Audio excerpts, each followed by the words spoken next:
The pillows are fluff thanks to Miss Emily. The couch is wide enough, join the family. It's all love while we laugh at first criminalities. Hey, hey, hey, welcome to the Sofa Squad. Sipping from the cup at hey, hey, hey, come laugh with the Sofa Squad. Can't roll my damn eyes hard enough. Oh, please, the puppies need me. Oh, oh, please, my body is rejecting none of that fancy credential stuff. I'm just here for the cringe binge. Hey, hey, hey, welcome to the Sofa Squad. Sipping from the cup and hey, hey, hey, come laugh with the Sofa Squad. Can't roll my damn eyes hard enough.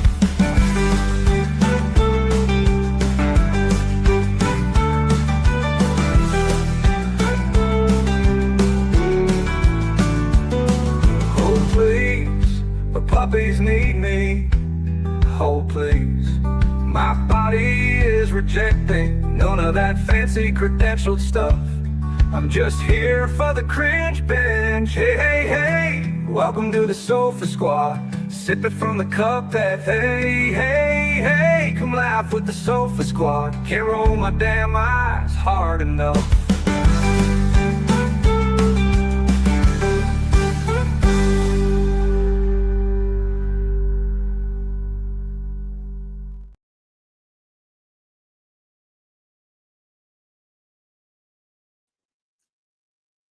Good morning, Sofa Squad. How's everybody doing? Good morning, good morning, good morning. Let me get my little pillow going here. Okay, y'all already know the deal. Drop a number one if you can hear me. Pretty please. I'm using, I think I got my microphone situation done for today. So we'll see. So you can hear me. Good. Thank you, Nancy. Hey, Ezra. Hey, Tori. Hey, Lauren. What's going on? Good morning, good morning, good morning. Thank you, Kay. Thank you, Wampo, Brenda, Culinary, Katie, Sharis. I hope I'm saying that right. We don't. No, we don't need to go. Hush, hush, hush. Hold on. Hold on.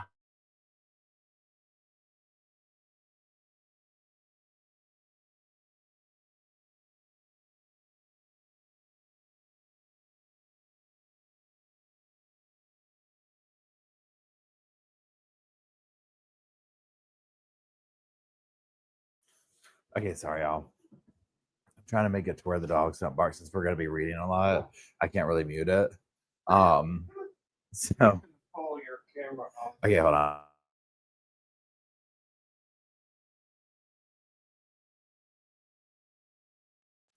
Okay, there we go. So, oh yeah, the puppies, y'all. It's been a rough morning so far.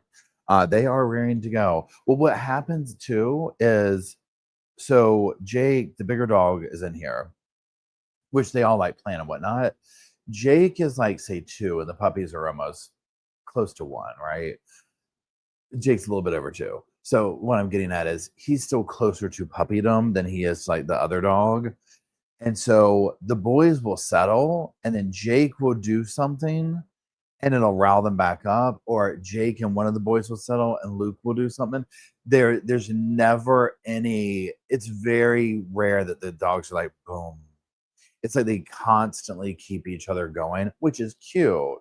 But it gets to a point where it's like there's no, like, right when they get ready to go to sleep, it's like, then that happens, right? But they'll settle back down a minute because they've been playing for a while, but they just need to it's almost like kids where they need to like separate for a minute and sit down and breathe for 5 seconds, and then they'll be good. Hey Tux, how's it going? Good morning. It's good until it's not. It's cute and good until it's not. So somebody gets their eye poked out. It's all fun and games until somebody gets their eye poked out, right? Okay, so oh gosh. Okay, here we go. Okay. Now, what we're doing is we are catching up on the mushroom trial. So I did not think the mushroom trial was going to go this long, but it has. And so now we're crossing over from mushroom to Lori, and it's like, bleh.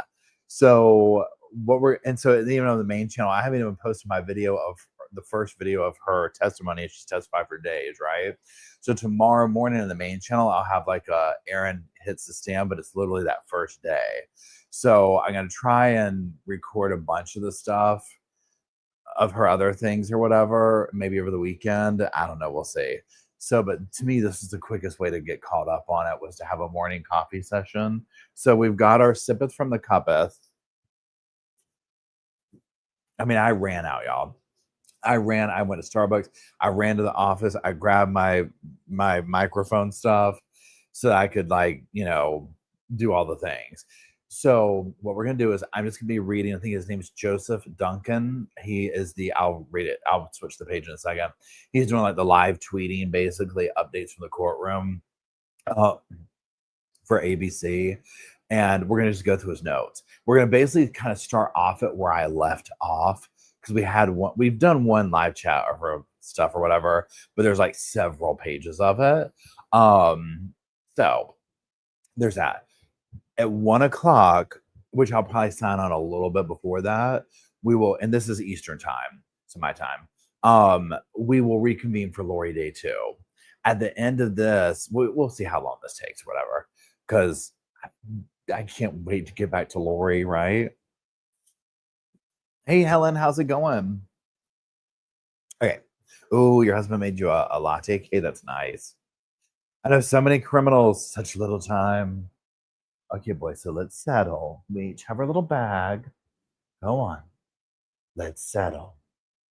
There we go. Good boys. Good boys. Yes, we both are. Okay. Okay, thank you, Lauren. I appreciate y'all being here with me. Hey, Amy. Hey, Michelle. Okay.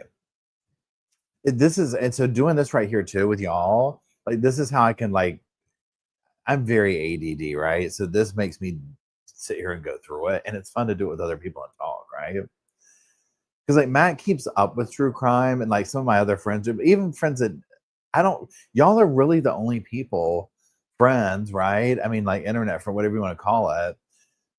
I don't know anyone in my real life that keeps up with true crime like this. Like, you can, like, talk like this, you know what I mean? Where I can name something, and probably any of y'all could pick up and be like, "Oh yeah, the mushroom."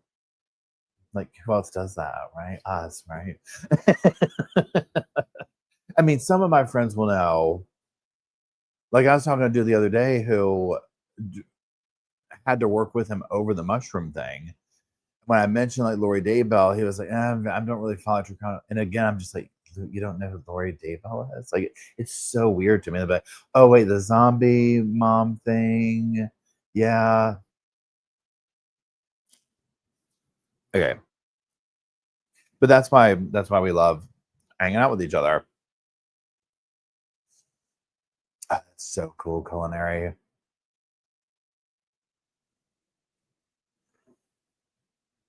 Yeah, Brenda, I'm the same way. If I talk too much, like, people are kind of apprehensive and whatnot. Of being like, are you, whatever. Oh, Katie Cat, a tattoo artist. We love tattoos. I've been following this one tattoo artist recently. He's up in Maryland. I think he's in Maryland. And I mean, I want to go up there so bad. There's Casey. I can't remember where she's at. Maybe she's one of our Sofa Squad. She's a tattoo artist. She's really good too. Hey Shayna, how's it going? Okay, so I'm gonna start reading. I'm gonna go over this page. Okay, I could just sit here and talk to y'all this all day long in itself, right? It's just fun. Okay, so I'm gonna start off. This is gonna be last Monday, by Joseph Dunstan. I said his name wrong. I'm sorry. It's ABC News for Australia Broadcasting Company. And I'm gonna kind of pick up where I feel like I left off at. And this is about, and the title of it is "Separation Was Difficult, Erin Testifies." Pardon me.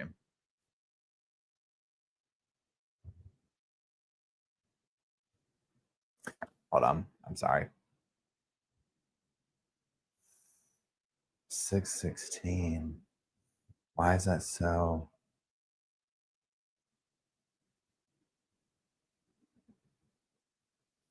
Okay, sorry. Okay, so Erin says in the immediate aftermath of the separation, it was difficult as it had been at other separations, but it only lasted a handful of weeks. We went back to just being really good friends, she says. She says she constantly reflected on the reasons for the separation. I didn't want to be separated, but I felt there was no choice, Erin says. Our primary problem was if we had a disagreement or any kind of conflict, we didn't seem to be able to talk about it in a way that either of us felt heard or understood. We just felt hurt. We didn't really know how to do that well.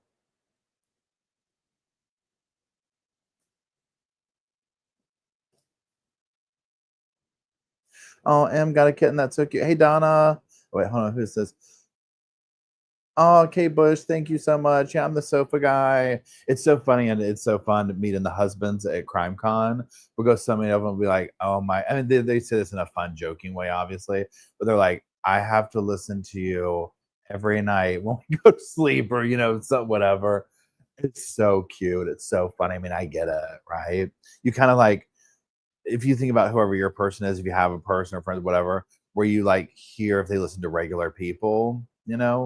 So you kind of like learn to whatever through them, get to know them through them. Shibba dooba dooba, shibba doo dooba dooba doo. Hey, hey, hey. Okay, so I'm going back. Do y'all know that it's a real quick though? Do y'all know the channels? And I mean, if a lot of people don't like my voice either, so I'm not saying this in a negative way about other channels that do this. But when they read like this, and I'm going to do it real quick, I can't take channels that do this. Erin says the couple really liked each other still, but living together didn't work. She says the care of the children, and it's almost like a fake voice. I don't know if it's an AI voice doing it, but it's that inflection. I can't take it because it gets too rhythmic. You know what I mean? And my brain starts to go into like almost a musicality type mode with it. And I'm like, I can't with that. Like, I cannot do it, right? AI live chat, yeah. And then they opened the door. And what was behind the door made them gasp.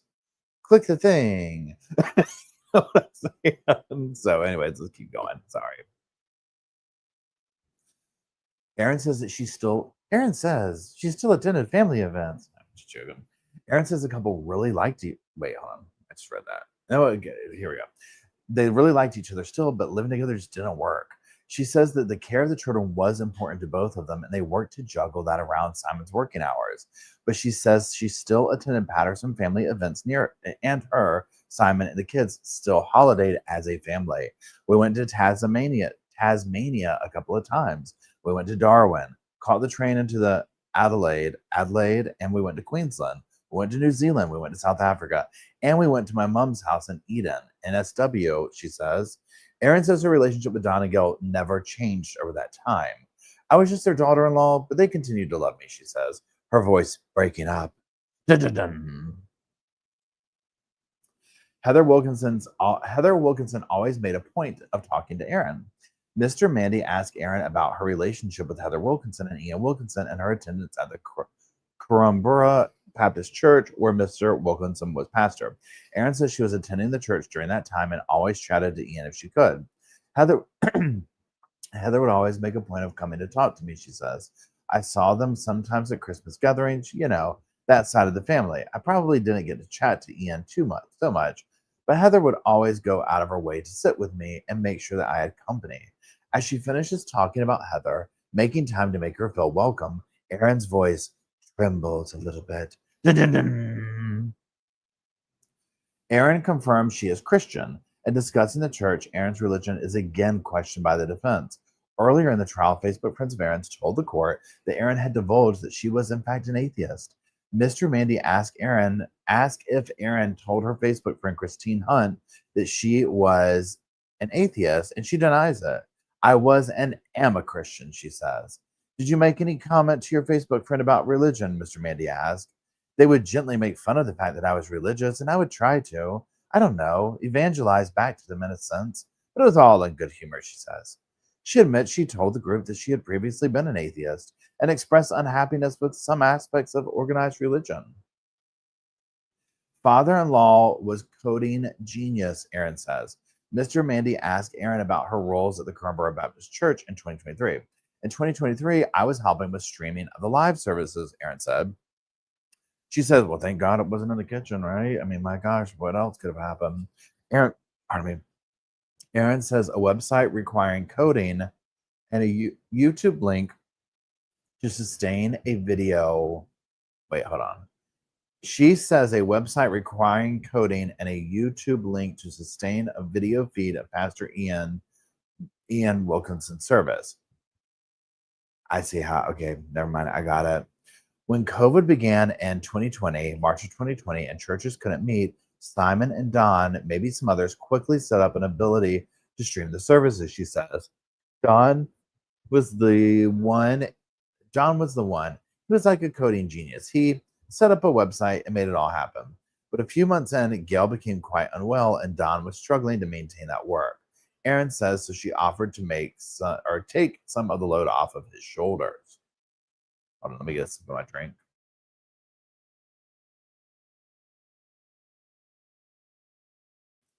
Okay, sorry about that. Let's keep going. And let's roll on up. Erin Patterson's property portfolio. We're hearing about Erin Patterson's property portfolio. At one stage, there was 3 properties under her and Simon's names, 2 in the Gippsland region and 1 in Mount Waverly in Melbourne. She says she did this because she wanted some way to demonstrate to Simon that I see a future for us and the family being reunited. Mr. Mandy says ultimately, though, those assets were divided up with Erin's name solely on the Leongatha and Mount Waverly homes. Erin admits she never had cancer. Mr. Mandy asked Erin about her claims about having cancer. Have you ever had ovarian cancer? Mr. Mandy asked. No, I have not, Erin replies. Have you ever had a needle biopsy on a lump in your elbow? I've never had a needle biopsy anywhere. Were you worried about having ovarian cancer at some stage? Yes, I was. She says a few years ago, she was worried about ovarian cancer. I felt very fatigued. I had ongoing abdominal pain, chronic headaches. I put on a lot of weight in a quite short period of time and had like my feet and hands seemed to retain a lot of fluid, she says. My wedding ring suddenly wouldn't fit. So I took them to the local jeweler to be resized, and only a few weeks later I went to pick them up. My hands had outgrown them again. So this was a rapid thing that caused me concern. I consulted Dr. Google. I mean, okay. So she admits that she lied about that. I mean, which we knew that she did. Hey, Diva. Hey, Marianne. Hey, Cinnabay. So she admits that, like, yeah, okay, here we go. Like, pretty interesting. Let's see here. Discussion of Erin's daughter's health issues. She says there was a family history that added to her concern. Some health issues her daughter had experienced in 2014 with an ovarian mass. Right from when she was born, I thought there was something wrong, Erin says. She cried a lot for long durations, and I thought demonstrated pain, and I took her to a lot of doctors and even the hospital. And what they communicated to me was I was an over anxious mother that should relax. She's just a normal baby. An emotional Erin says after escalating concerns, she returned to the hospital, but staff there said her daughter probably had a very full bladder. She says the whole experience considerably damaged my faith in the health system. I didn't like hospitals before it, like who does, but I didn't trust that these people knew what they were doing, and I was just in a heightened state of anxiety after my daughter's health. I don't want to lose her. Now, one thing I am seeing, like in the stuff we've been going over with us and whatnot, like with her concerns with hospitals and things of that nature, was okay. If you remember the part where she's like, she meaning what's her name? Erin. It's like, oh, his mother, Simon's mother, would come and stay at the house and help me with the baby. I didn't know what to do. I mean, that's understandable. Like any new parent is going to be like, oh my gosh, I've got this little thing that I'm responsible for its life. What do I do? Makes sense. Well, here we're hearing from this of like, oh, I was paranoid. I was this, I was that. Hey, Amanda. I'm seeing this picture paint, right? So I feel bad for her in that way because I mean, I look at how I can be with the dogs, so I can only imagine a little kid, right? Like a little baby. That freaked me out. Which makes it all the more interesting that she would be okay with having poison mushrooms in the house, even though the kids are older. I don't know. Anyways, let's keep going. Like in my mind, like I'm even scared to have rat poison in the house. Like, not that we need it here, but like I can look back and not even these dogs, but other dogs where I was like, oh, I'll get this to try and get the bugs away. And I'm like, oh, I don't want that even in the house. Like, what if the dog somehow got the thing opened and whatever? Hey, Kezzy Bear, I appreciate it. Yeah, we got a round of people. Who else from Australia? Drop a 3 if you're from Australia. Okay. Hospital experience shook her trust in the healthcare system. Mr. Mandy.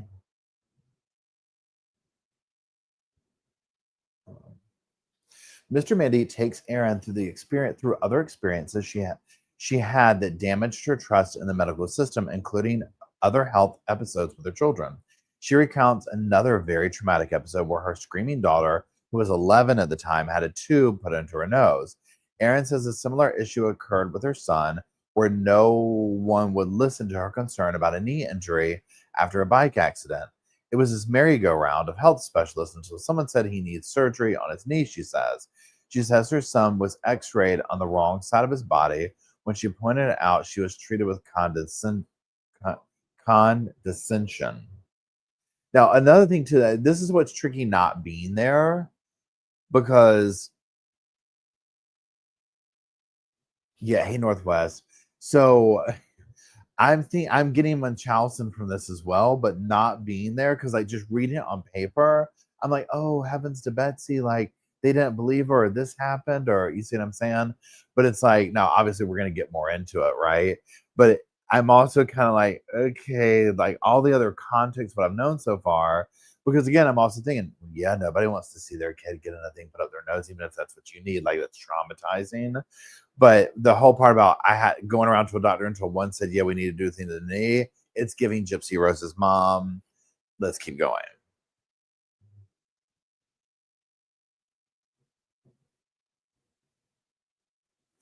Erin was convinced she had a brain tumor. Well, there you go. Answer my own question. Erin then details another chapter of health concerns when she was worried by chronic and increasingly frequent headaches. She says she turned to Dr. Google. Is that a thing? Is she just calling it Dr. Google? Is that what they call it? Is there like a thing in Australia or anywhere called Dr. Google? I'll look it up in a second. And convinced herself, is that like WebMD here, that she had a brain tumor and then was referred for MRI. Mr. Mandy then brings up a few images showing an internet search result on ovarian cancer, specifically about a metastasis.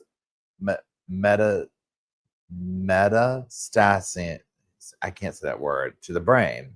Now, in her defense, I will say this: I have convinced myself numerous times that brain tumor. Okay, this is like a regular yearly thing for me, right?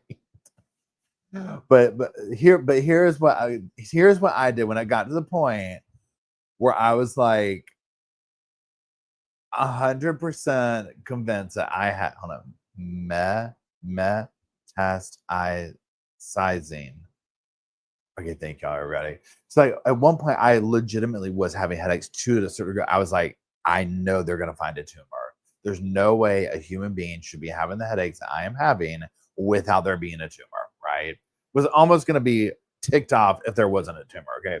So but I will go to the real doctor. I do the things. They send me for the MRI. There's nothing there. And so they're like, okay, that's out of the way. I think it's sleep apnea. We go through that. Sure enough, it goes away once I get my BiPAP machine over here. So some of this stuff I get, but again, in the context of how much she's doing it, it's giving Gypsy Rose, it's giving hypochondriac, it's giving the Angel of Death nurse vibe. Let's keep going. Clearly, there's a lot going on here, right? There's a lot going on with her. Pardon me.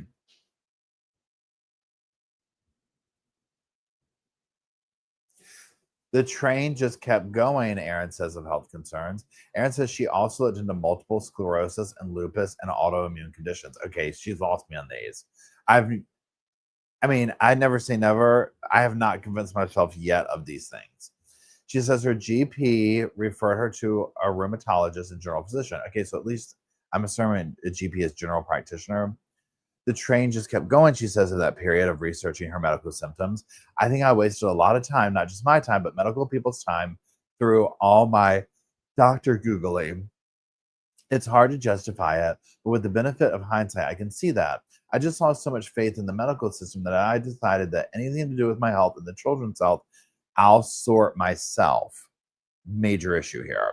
She says she now realizes doctors have the training required to help them assess the cause of things. I get there's certain things that we like to look up and whatnot, but this is another level. And trust me, I get just as frustrated with the medical system and the whole thing. I get it, right? But there's just a certain level when something's going on, it's like I'm going to go beyond Google. You know what I'm saying? And again, just the context that we're learning all this in. But again, I can't wait to get to what she's saying about the mushrooms, because reading all this, like, I'm even thinking of people I know personally that are like, I know we're not talking germaphobe here, but like, I can't get past her being this way, but being okay dealing on any level of um poison mushrooms and stuff. Okay, let's keep going. Stoosh or stoush over child support between Simon and Erin. Erin says the topic of child support first came up in her memory October 2022 as she was preparing her tax return paperwork. She says in discussion with Simon, she learned he had listed himself as single on the tax return. I said words to the effect of, well, that's good. Now I can claim a family tax benefit that I had been precluded from until that point, she says. She says those who are single and wanting to claim family tax benefits need to put in a child support application from the other parent in order to do that. Erin says she was frustrated that she hadn't learned earlier when she could have applied for the family tax benefit, but that was her only annoyance. Mr. Mandy asked if that issue snowballed into other issues about finances. Yeah, it did. It did, Erin says. Interesting. Okay. Next thing. Erin felt hurt by manner of invite to Gail Patterson's birthday. Erin puts on her glasses as a piece of evidence is brought to the monitor system. To the monitor sitting in front of her in the witness box. The first message from Erin to Simon in November 2022 is about working out family schedules around the children. In Simon's reply, he gives some feedback on that, and then shortly afterwards asks if she's coming to Gail's birthday lunch at the pub with the kids. In Erin's reply, she said she didn't know anything about the birthday lunch for Gail. Erin says she felt hurt because she felt she'd been left off the invite list. But I was also annoyed with myself because I'd forgotten that it was a big birthday coming up for Gail. But yeah, I was hurt, she says. Luke, come lay down. What are we doing? Why are we doing this? The boys are sorting things out. Next thing. Erin Patterson lashed out at Simon over lunch. The messages continue back and forth, with Simon telling Erin his dad thought he had invited Erin, but perhaps he was confused. Erin, I'm not too sure how your dad could have been confused what we were talking about. It's pretty obvious in this conversation. Seems that my invite to tomorrow is a bit of an afterthought, and not even from your parents. So I might pass thanks, as I'd rather not go somewhere I'm not welcome. Simon, oh, come on, that's ridiculous. You really reckon Dad is lying? Anyhow, I'd like to pick the kids up at time, please. Erin, what I reckon is that everybody forgot to actually invite me to this thing. And I feel very, very hurt about that. And your response is to say, I'm being ridiculous. Erin admits that she had lashed out after feeling hurt by the messages. She tells the court she had yelled at Simon when he had come to the house to pick up their daughter. Erin says Don later reached out to her and she agreed to go to the lunch. Oh yeah, she needed some pandering. Hey, Avery's Jungle, thanks for being a member for 9 months. Yeah, Northwest brings up a good point. You're separated from spouse. Can you still expect to be invited to all spouses' family events?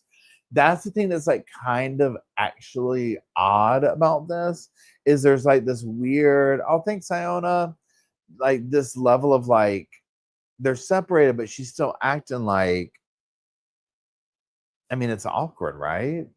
The whole thing's awkward. And they probably were like, oh, maybe she's not going to come. They're separated right now and just assumed because I think most people would. I don't know. Because to me, it's like, depending on the scenario, I don't know. I don't know. Would you not be about if they were separate? I mean, to me, what would be appropriate, even if they're on talking terms, whatever, is it's almost like, well, Simon will take the kids and go. You know what I'm saying? I don't know. But they had this seems very gray zone, their relationship. Very gray zone. Like how do we work this? And like she said, they weren't able to talk or communicate because this right here, to me, would have been like a very easily solvable, what's the expectation here? You know what I'm saying? Like for her to be like, hey, I feel like, I don't know. I don't know. I'm not some marriage counselor. I've got my own damn issues, right? Anyways, keep going. God. Can't be worried about how to solve a relationship. Can this marriage be saved? What was that little thing they used to do? Okay. Erin and Simon reconcile. Erin later sent Simon a message apologizing for shouting about the issue during a conversation. I was feeling very hurt and I lashed out. It's no excuse. I'd like to not do that again, she texted. Simon replied the next day, thanks for that. I'm sorry I raised my voice and tone too. I wouldn't call what either of us did shouting, but I'm sure we're referring to the same thing, no matter what we call it. Sorry for interrupting you two. I'd like to be much more calm and, I don't know, listen better than I did yesterday. Erin says the exchange is typical of their exchanges, where Simon maybe doesn't get feelings so well, and then she feels unheard. That's how things flowed, she says. Erin tells the court that arguments like this would happen weekly when they lived together. This calmed once every 3 to 6 months once they separated. I don't know what to tell you. I know she's not asking me for my personal advice, but it's not like she's called in. Hello, I have a problem. Okay, I said, hey now. Okay, Erin says she was hurt by medical fee. Wait, Erin says she was hurt by medical fee text exchange. I mean, honey, I haven't even gotten to it. I'm exhausted. I'm exhausted. We're talking about butthurt feelings over everything. Okay. He texted me he'd be there at 3 o'clock. I was hurt. I mean, it's like, what's going on now?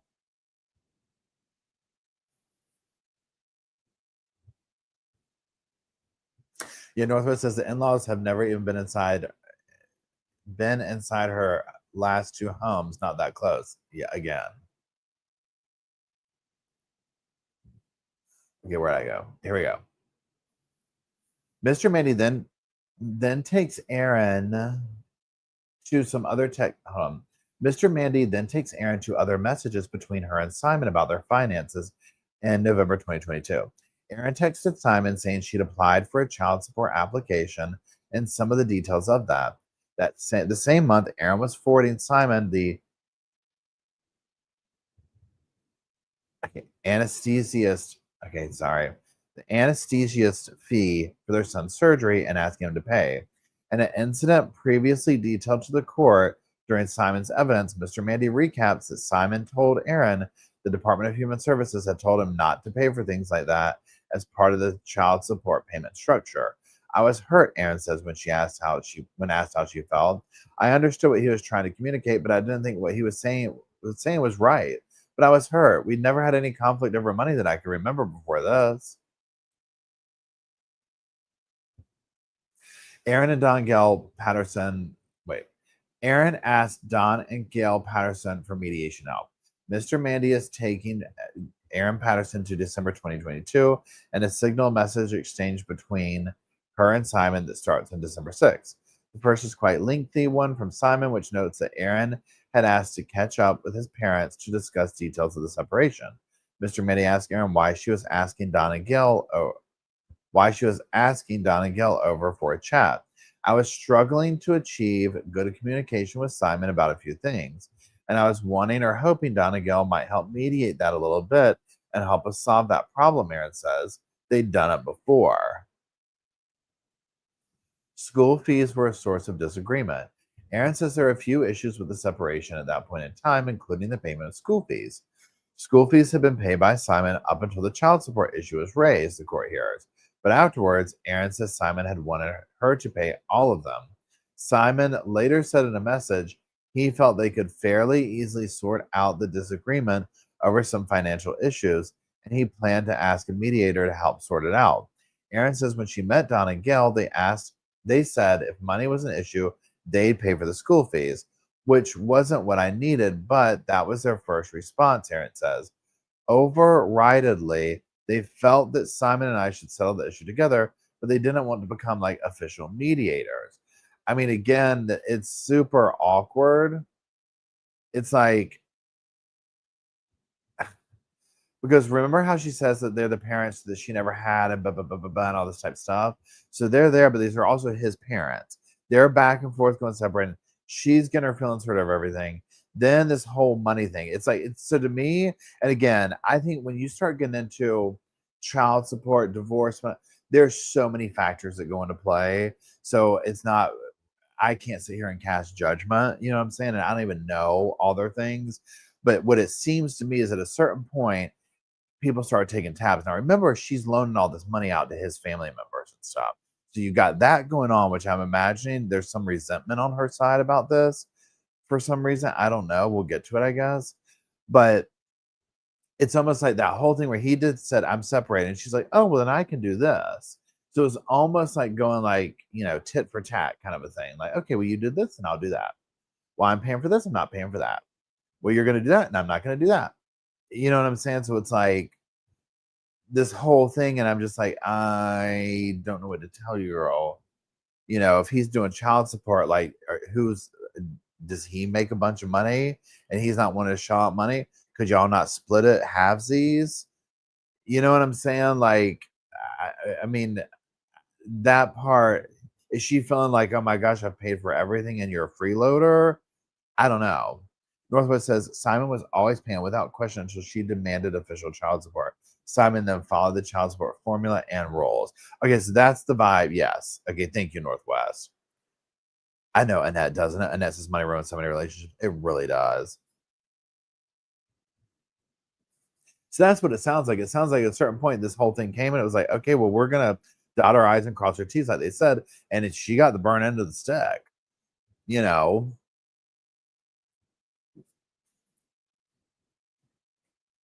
Okay, let's keep going.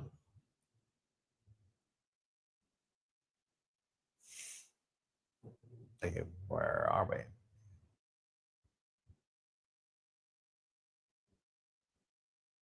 Yeah, and Brenda brings up an excellent point. She started getting hurt when she didn't get her way, because that's how a lot of this reads, right? Like when it didn't go her way, it was that. Okay, here we go. I think we just read that. Erin's frustration with the Patterson family. Mr. Mitty takes Erin through more evidence surrounding the involvement of Donna Gale and Simon and Erin's financial dispute. Messages between Erin and her in-laws show her expressing a desire to keep them involved and changing what she believed were unfair financial arrangements to cover the children's schooling fees. We're then taken to the "this family I swear to effing God" message previously read to the court, which Erin sent to Facebook friends about this time. Well, my thing is like this. Well, then don't mess with them. If they bother you that much, don't mess with them. Okay, here we go.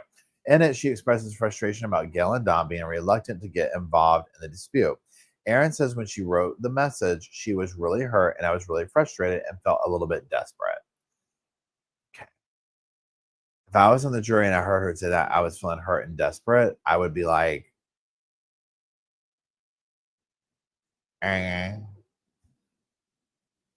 Boop, boop, boop, boop, boop. Erin's Cheer Squad Facebook friends. Erin says she felt heard and validated and understood by her Facebook friends when she shared frustrations about the family. She says they responded to her frustrations with empathy. I knew that the women would probably support me about those things. Bubba, what are we doing? Hmm? Come on. I knew that the women would probably support me being annoyed about those things. And so I said that to them, knowing that they would latch on and become like a cheer squad for your problem, if that makes sense. Yeah, Mr. Mandy says. She says the message was private, and looking at the expletive laden outburst now, her voice cracks as she expresses regret. Um,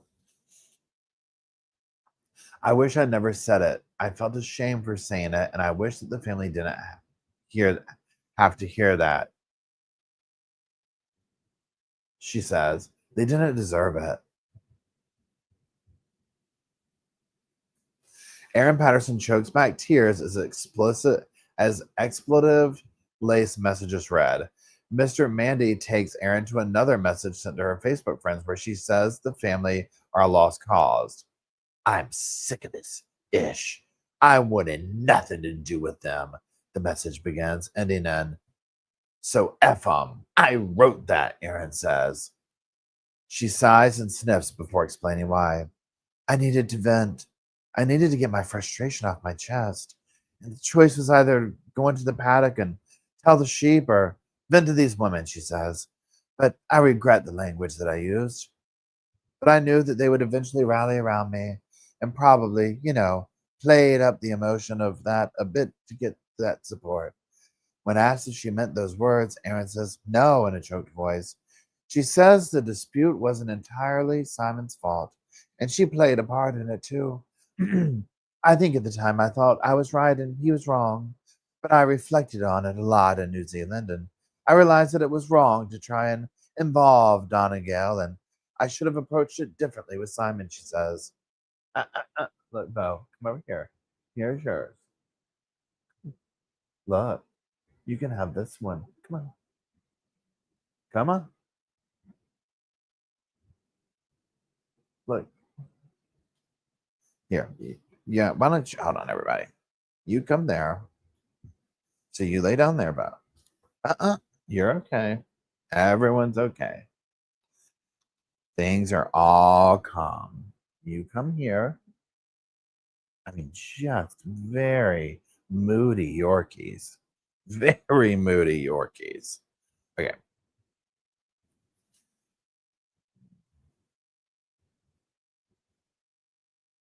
Yeah, I mean, so can you imagine? Like, she is really involved in laws and the whole relationship factor, right? I mean, it's like they're locked in.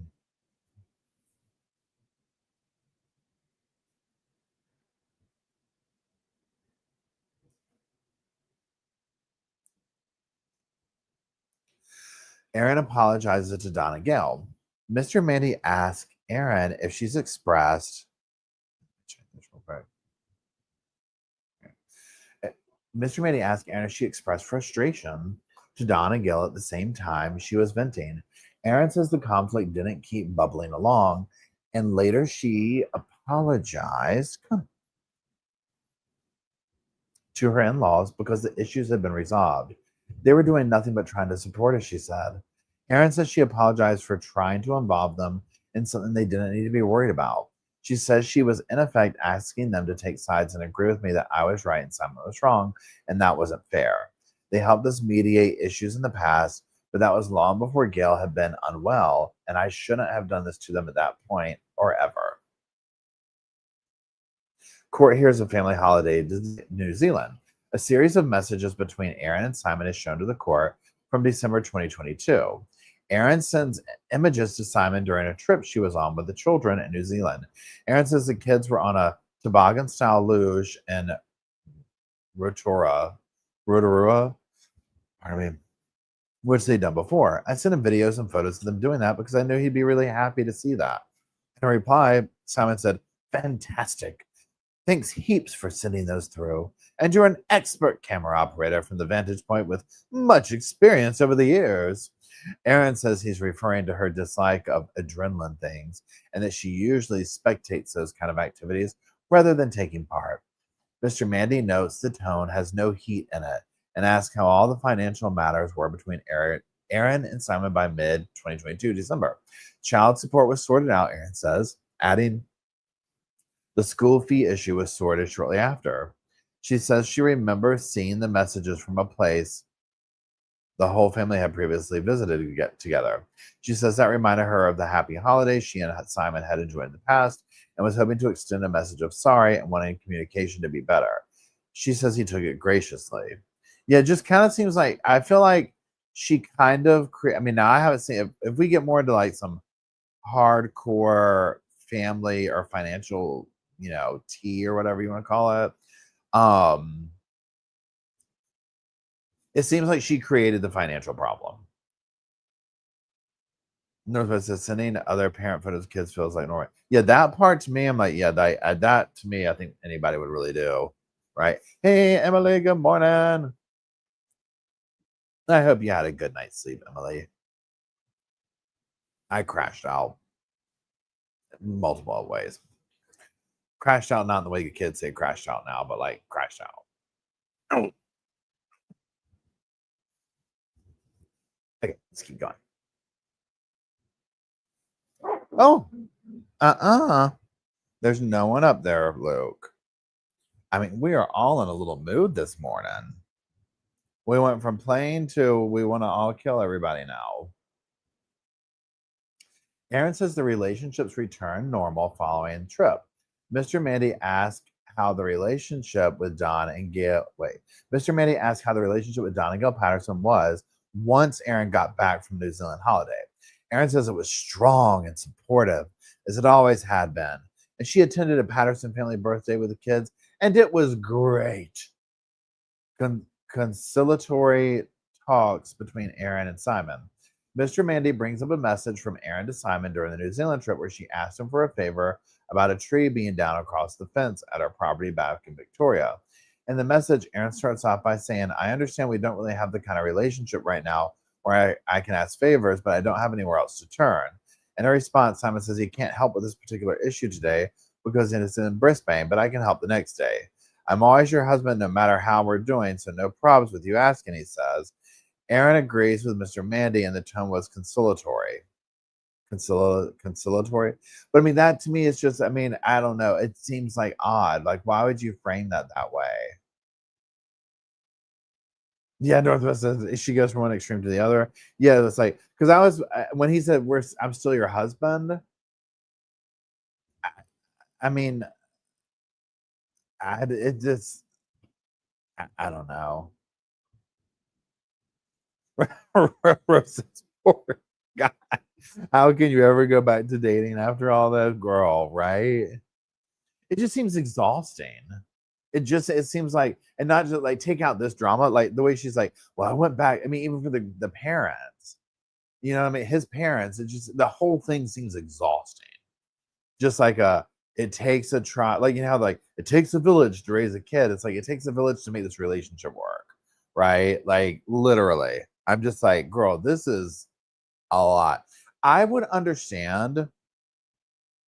I can get like, so say like you see a couple, maybe they've got some newborns, stuff going on. You know how parents be like, we're going to take the baby, y'all go on a little vacation, y'all, that kind of thing, like a new couple stuff, figuring out how to be a couple and parents and all the little things, whatnot.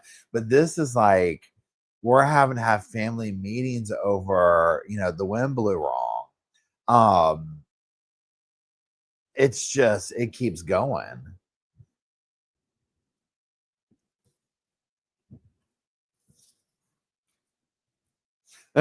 Emily, when I need my glasses. Emily, I started reading your thing and I saw, I am fine. I just had a tasing. And I was like, what? Then I was like, and turning, tossing and turning. And was like, I'm fine. I just took a tasing, but didn't it slow me down a bit? What did we do to lead up to the tasing? Are we willing to share? We need this information. I feel there's a good story in this, Emily. We're not going to just gloss over the casual tasing. Oh, Lord, I love it. I love it.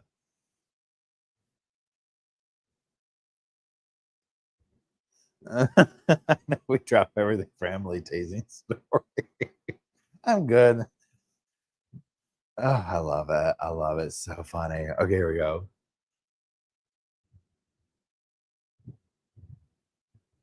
Okay, we read that one. Let's keep going. Erin Patterson. Erin Patterson shares body image issues. Mr. Mandy says he'll now move to ask Erin about her body image and ask her why she had an issue. I've had it ever since I was a teenager, as long as I can remember, Erin says. I tried every diet under the sun. It's been a roller coaster over the years. When I was a kid, mom would weigh us every week to make sure we weren't putting on too much weight. And so I went to the extreme of barely eating then to go through my adulthood. Wait, to through my adulthood, going the other way and binging, I suppose for want of a better word. I never had a good relationship with food, a healthy relationship. Erin becomes visibly emotional as she says she was bulimic, binge eating 2 or 3 times a week through her 20s. She says nobody knew about it, but says everybody knows now. As the evidence turns to the discussion of body image, a reminder you can access the Butterfly Foundation if this raises any issues for you. Reach the Butterfly, and it lists the information for the Butterfly Foundation. Okay, come on. Do you want under the blanket? What do you want? There you go. Don't mess with your brother. There you go. Lay down. Lay down. Other side of the leg. Erin asked about mushrooms and foraging. Here we go. Erin puts on glasses as she's shown messages sent to her Facebook friends where she talked about buying a food dehydrator and sharing a photo of mushrooms on the dehydrator shelves. Looks like they're at the end of the cycle, Erin says of the mushrooms shown on shelves taken from the dehydrator. They're before going in, she says, of a photo of sliced button mushrooms. Mr. Mandy asked Erin if she's developed an interest in wild mushrooms. Yeah, I did. Yes, Erin says. She says that interest began in 2020 when going on walks with her children during the first COVID lockdown. She says she noticed lots of them popping up in the Cornborough Botanical Gardens during those walks, and her interest was drawn to them. Erin tells Mr. Mandy she always enjoyed eating mushrooms. They taste good and they're very healthy, she says. Erin says she regularly bought dried mushrooms at Asian grocers. Mr. Mandy asked Erin how frequently she'd go shopping around Mount Waverly, Oakley, and Clayton. She says she'd shop there when she says she'd shop there when she had the kids at Mount Waverly home, and that she bought dried mushrooms in Asian grocers. I'd use them in curries and pasta dishes or soup and spaghetti, she says. They just taste more interesting, more flavor, she says, when asked about dried versus fresh mushrooms. Erin begins picking mushrooms in 2020. Okay, but I thought she didn't forage. Anyways, Erin asked about her 2020 discovery of mushrooms growing up in Cornborough area. The first time I noticed them, I remember because the dog was eating some and picked all the mushrooms that I could see because I wanted to try to figure out what they were, see if they might be a problem for him, she says. Erin says she discovered that it's hard to figure out what a mushroom is, except some obvious examples. She said some species were edible, but there was another species she was concerned about, which she says she believes is called inocybe. Inocybe is a genus of mushrooms covering more than 1,000 species. Erin tests wild mushrooms and eats them. Erin says she found field and horse mushrooms in the paddock near her home and eventually consumed them. It was a process over several months and the lead up to it. When I got to a point where I was confident about what I thought they were, I cut a bit off of off one of the mushrooms, fried it up with some butter, and ate it, and then saw what happened, she says. They tasted good and I didn't get sick. She's tripping. She was rolling. I mean, so one thing I'm learning from this too is I'm like, I thought she wasn't a forager of mushrooms. You know what I'm saying? Like, I don't know.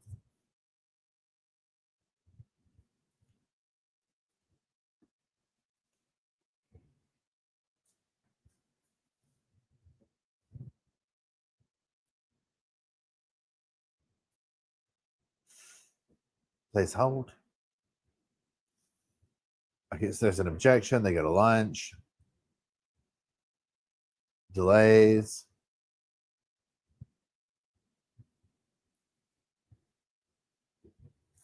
Public hearing.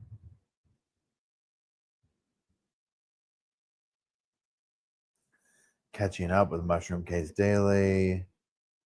The jury is back in. Okay, here we are. Erin concedes the beef Wellington must have contained death caps. Ooh. Okay, so now Joseph Dunstan and Judd Boaz are the authors of this or whatever. Okay, Colin Mandy SC asked Erin Patterson about the meal she cooked for her relatives on July 29th. Do you accept that there must have been death cap mushrooms in it? Mr. Mandy asked. Yes, I do, Erin says. Do you remember where the mushrooms that went into that meal came from? He asked. The vast majority came from the local Woolworths in Gotham, and there were some from the grocer in Melbourne, Erin tells the court.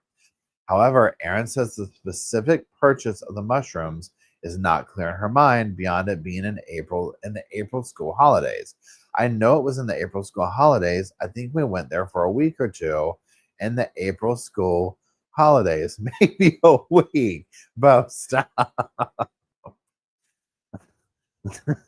Sorry, Bo's down here looking my like a little cat tongue. I'm like, stop, guys. She says she stop it, Bo. Stop.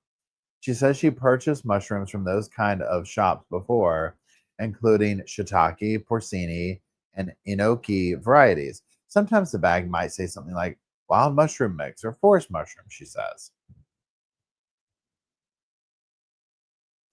Erin explains dehydrated mushrooms. Erin Patterson says due to the short season of the mushrooms, she would dry and preserve them to have them available later in the year. Did you dehydrate mushrooms that you foraged? Mr. Mandy asked. I did, she says. Erin says she began foraging mushrooms within days of purchasing the dehydrator. She also tells the court that she would dehydrate mushrooms bought from the store. The court is shown photos of a dehydrator and some mushrooms on the dehydrator shelf on scales. Okay, you know how like when somebody gets something, like remember when these, oh, thanks, Joanne, I appreciate it. Remember how when they came out with those sealable things where you can like vacuum seal stuff, and like people would be like vacuum seal the remotes, the this, that, anything in the damn kitchen they were going to vacuum seal. To me, it seems like she got that dehydrator. You couldn't tell her nothing. She was going to dehydrate. If the kids sat still too long, they were going to the damn dehydrator, right? So again, all leading up to this, from what I've read so far, I was like, oh wait, I thought that she didn't forage to this level, but she did. Like, I don't know. This whole thing is like, yeah, JC said sounds like my friends with their ninja creamy.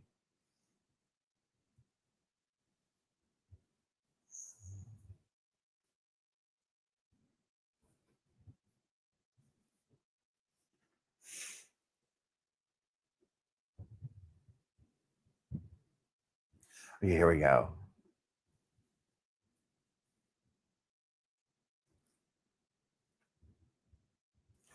Erin Patterson experimented with dehydrated mushrooms. The court is shown a photo of mushrooms on a scale, which Erin says were part of a bit of an experiment to see if mushrooms turned out okay being dehydrated whole rather than sliced. She says the end result was the mushrooms not looking good at all. They were still a bit mushy inside. They just didn't dry properly, she says. She doesn't think she tried them. Erin says she also foraged some slippery jack and honey mushroom varieties from the Cornborough area. She says they were very nice to eat, and she was very confident she had correctly identified the species. Erin says she foraged for mushrooms at the Corumbra Botanical Gardens. Erin is asked if when she went foraging, she had anyone with her. The kids were with me during the COVID period, so 2020, the lockdown periods of 2021, she says. She says the children generally ran around and did their own thing while she was foraging, but they definitely saw what I was doing. Erin says she recalls some oak trees at Corumbra Botanical Gardens, and she believes she foraged mushrooms near to those trees. She says more generally, she took the mushrooms she foraged, cleaned them, and if she wasn't planning to use them that day, she sliced and dried them before storing them in a Tupperware container on the shelf. Erin says mushrooms from the Asian grocer. Erin says mushrooms from the Asian grocer smelled pungent. Erin says she was going to use the mushrooms she bought from an Asian grocer in Melbourne in 2023, but they were very pungent. And so she put them in a container and ultimately stored them at her Leongatha home. Earlier in the trial, mycologist Tom May told the court that dried death cap mushrooms have an unpleasant smell. Justice Beale interjects and takes the chance to adjourn court for the day. It will continue tomorrow. But bum bum. Okay, so hold on, please. I said, shoo-ba-doo. I said, woo-hoo-hoo. Okay, now please hold.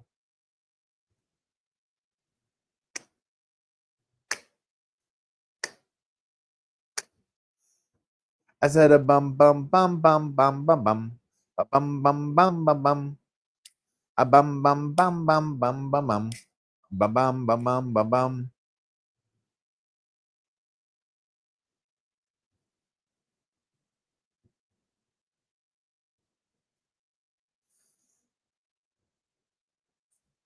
Okay, we're gonna do a summary of key points from the Wednesday one and then jump to the Thursday one. Okay, Erin says she now believes she foraged mushroom. Wait, hold on. Erin says she now believes foraged mushrooms may have made their way into the lunch due to a mistake about the contents of a Tupperware container in her pantry. She also admitted lying to her in-laws about needing to have cancer treatment. She said the reality was she was about to get gastric bypass surgery in an effort to deal with long-running concerns over her weight and was too embarrassed to tell them. She said she didn't want their caring attention to stop. Oh. She said she'd organized the lunch as part of an ongoing bid to proactively bolster her relationship with the wider Patterson family, who she feared was becoming more distant during her and Simon's separation. She said after the lunch, she ate a large amount of cake that Gail had brought and later threw it up. She said she suffered diarrhea in the days after the lunch and used drugs to suppress those symptoms, although she did need to stop by a highway to relieve herself during a car trip the next day. She said in those days after the lunch, questions were posed to her about the lunch's likely role in the serious illness her guests were experiencing. Erin said her estranged husband Simon confronted her in the hospital and asked her if she'd used her food dehydrator to poison his parents. She said all of this made her very anxious.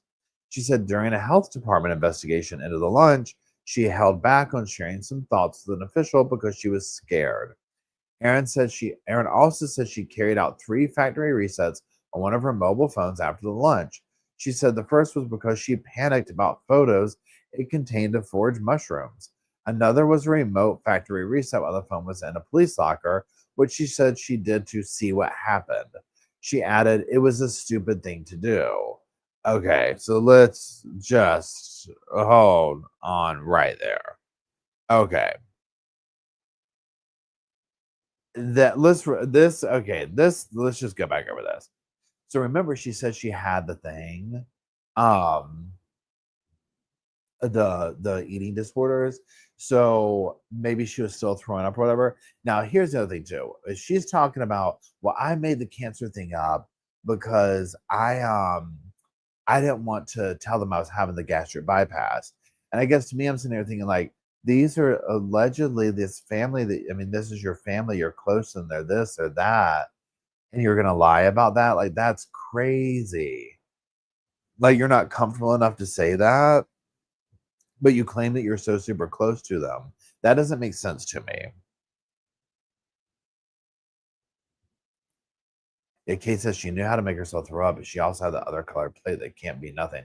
Yeah, I agree. There's a lot going on there. I want to go back and read that again real quick. Hold on. Okay, then so the last part. She panicked. The factory resets.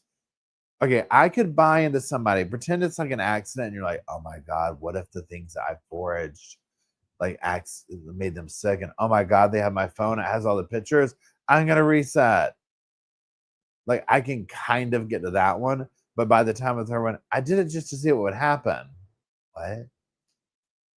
What are you talking about? You've done it twice. The cops have the phone. You want to do it one more time? Okay, now let's go back over to this one.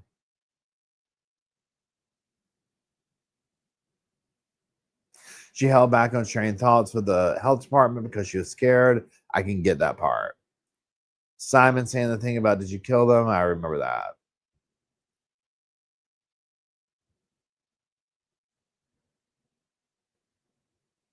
She lied about the cancer. I mean, I don't, I, I don't know what to say. Yeah, hold on.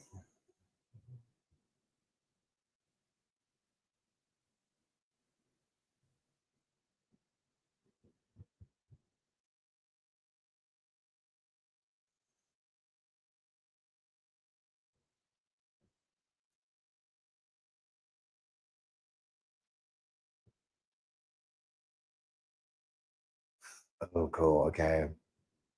So here we go. So let's do Thursdays. It's 10 o'clock. Okay, cool. Let's do.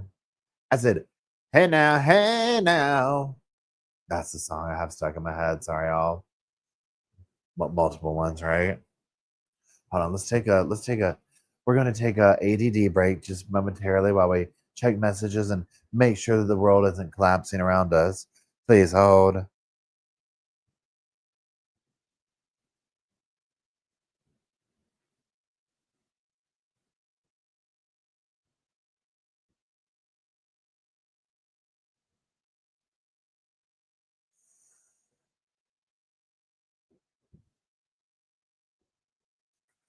I just,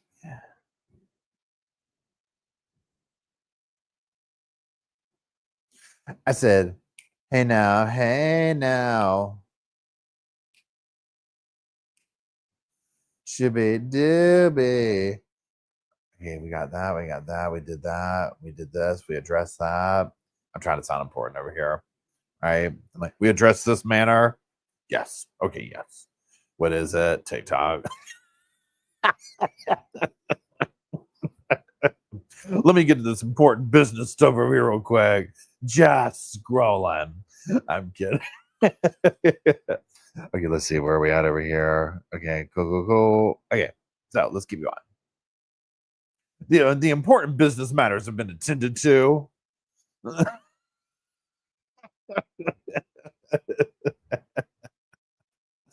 Yeah, my program. Let me get over to the program managing real quick, please. Y'all just hear TikToks, all the populace.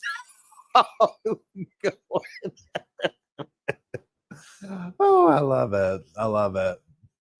Okay. Oh gosh.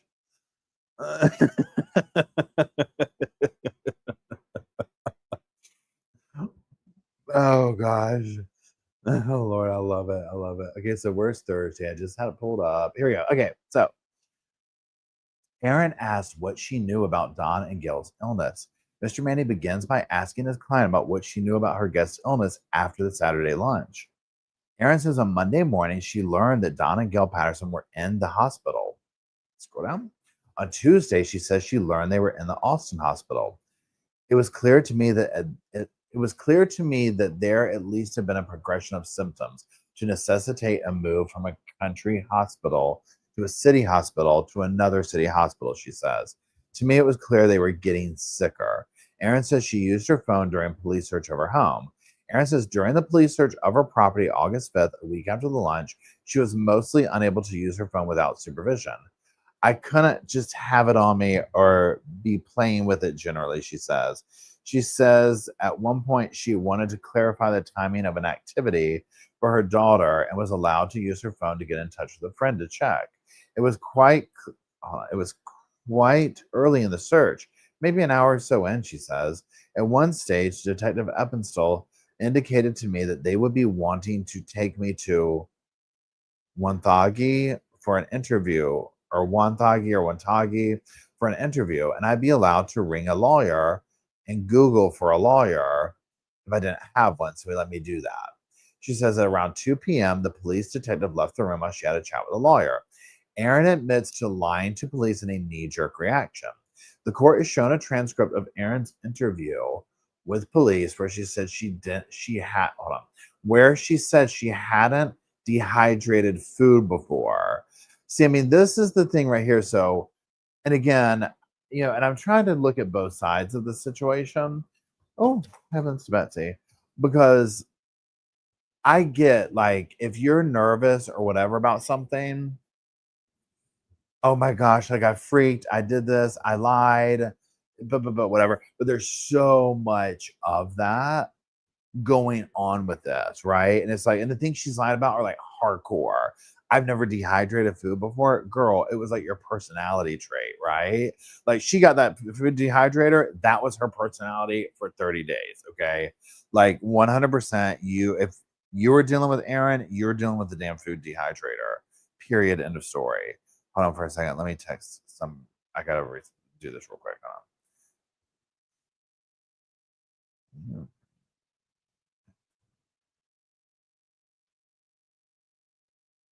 Okay.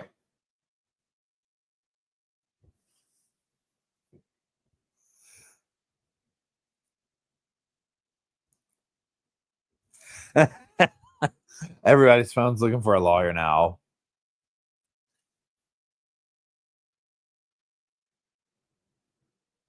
Erin says that was a lie. In the same interview, she was asked if she knew anything about a dehydrator in her house or owned one, and she responded, no.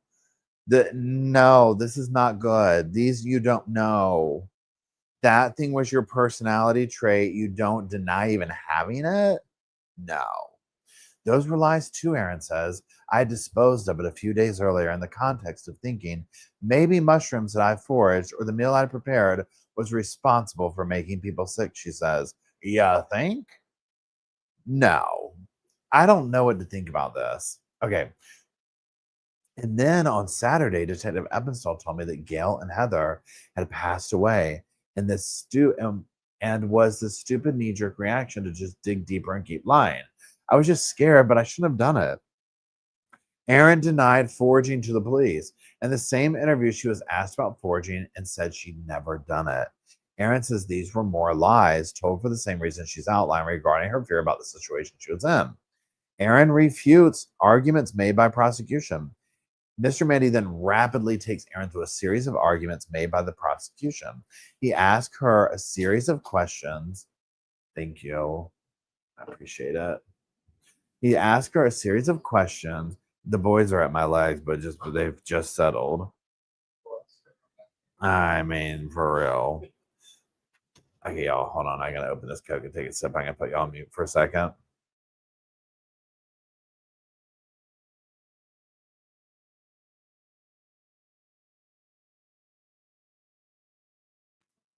Okay, sorry. So Mr. Mandy then rapidly takes Erin through a series of arguments made by the prosecution. He asks her a series of questions, starting with her account regarding the lunch, and Erin responds with yes or no questions. Erin says all 6 beef Wellingtons she cooked were the same, and there was just one batch of mushrooms cooked up. She says that each of the 5 beef Wellingtons that were plated up were also the same. She says she didn't lie about buying mushrooms from an Asian grocer in the Oakley area in 2023. I'm sure she did, right? I don't doubt that she's lying about buying the mushrooms from there. I'm sure she did this. Like, this is normal. She says she didn't lie about those mushrooms being used in the meal. She says she didn't lie about being sick after the lunch. Erin says she was reluctant to have the children admitted to hospital, but changed her mind once it was explained to her. She is asked whether she has ever intentionally picked death cap mushrooms or included them in a meal, and she says no. Erin denies murdering her lunch guest. They get back from a break. Mr. Mandy asks Erin Patterson whether she murdered her relatives. Did you intend to kill or cause really serious injury to Donald Patterson by serving that meal? Mr. Mandy asks. No, I didn't, Erin says. Did you intend to harm him in any way? No. The same questions are asked of the other three guests: Gail Patterson, Heather Wilkinson, and Ian Wilkinson. Erin says no to all the questions, her voice progressively breaking as Mr. Mandy comes to an end of the names. Okay, now, y'all, the prosecution's up to bat. Please hold. Okay, let me get some more sip.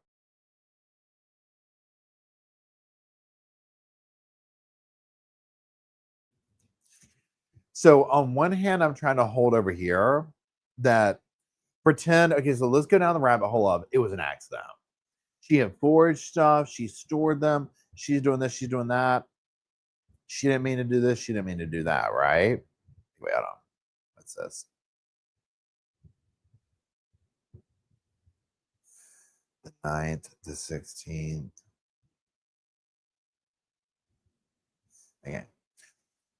She didn't mean to do this, she didn't mean to do that, whatever. Okay. Then I got scared over this, so I lied. Or I got to the okay. I can go down that rabbit hole a little bit. There's so much covering up going on though.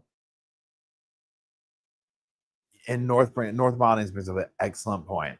People who lie perpetually are dangerous, even if they're not offing people. So true. So true. There's so much lying about the dehydrator. I didn't forage. I didn't have this. And again, I get freaking out at one point, but I mean, there's covering up and then there's lying, right? Yeah, I've foraged before, but I mean, it's been a long time. I mean, I would just think if it was like, oh my God, did I do this? I don't know. But all the other context of like the weird relationship dynamics going on, you can almost see the train of thought of, I don't know. Okay, hold on one second. Let me see. This is wait, hold on.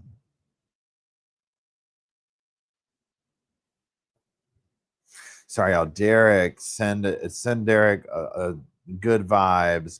He's his dad's going through some stuff right now at the hospital, so he's just texting me.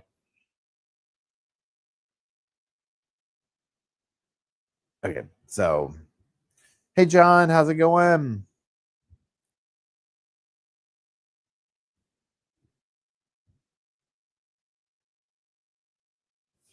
Okay.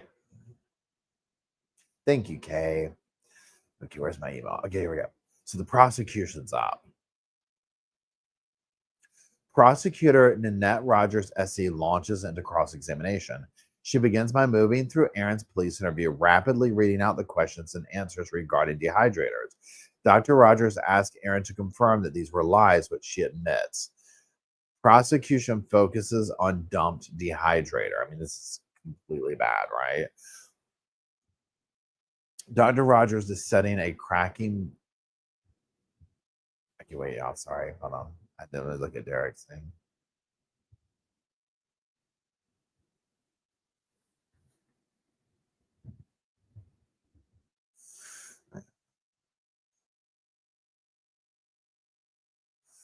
Hold on.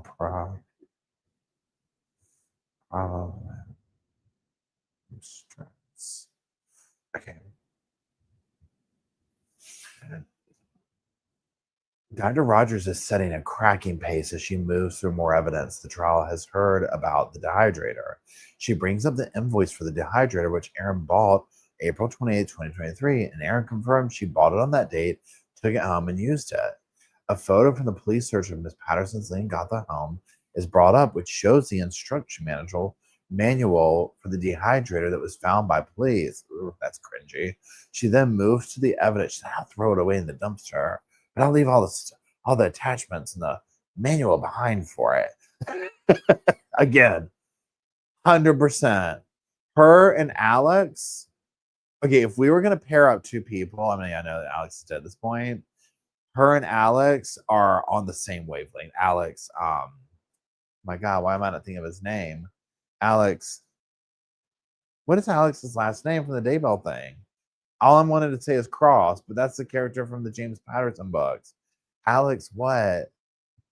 I'm actually Cox. Thank you. Oh my God. I was like getting concerned. I'm like, how am I not remembering this?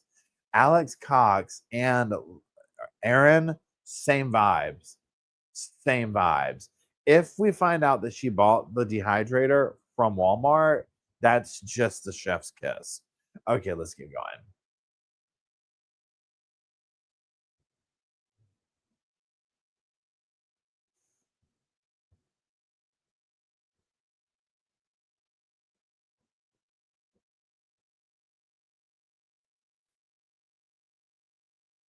She then moves to the evidence about Erin disposing of the dehydrator at the landfill.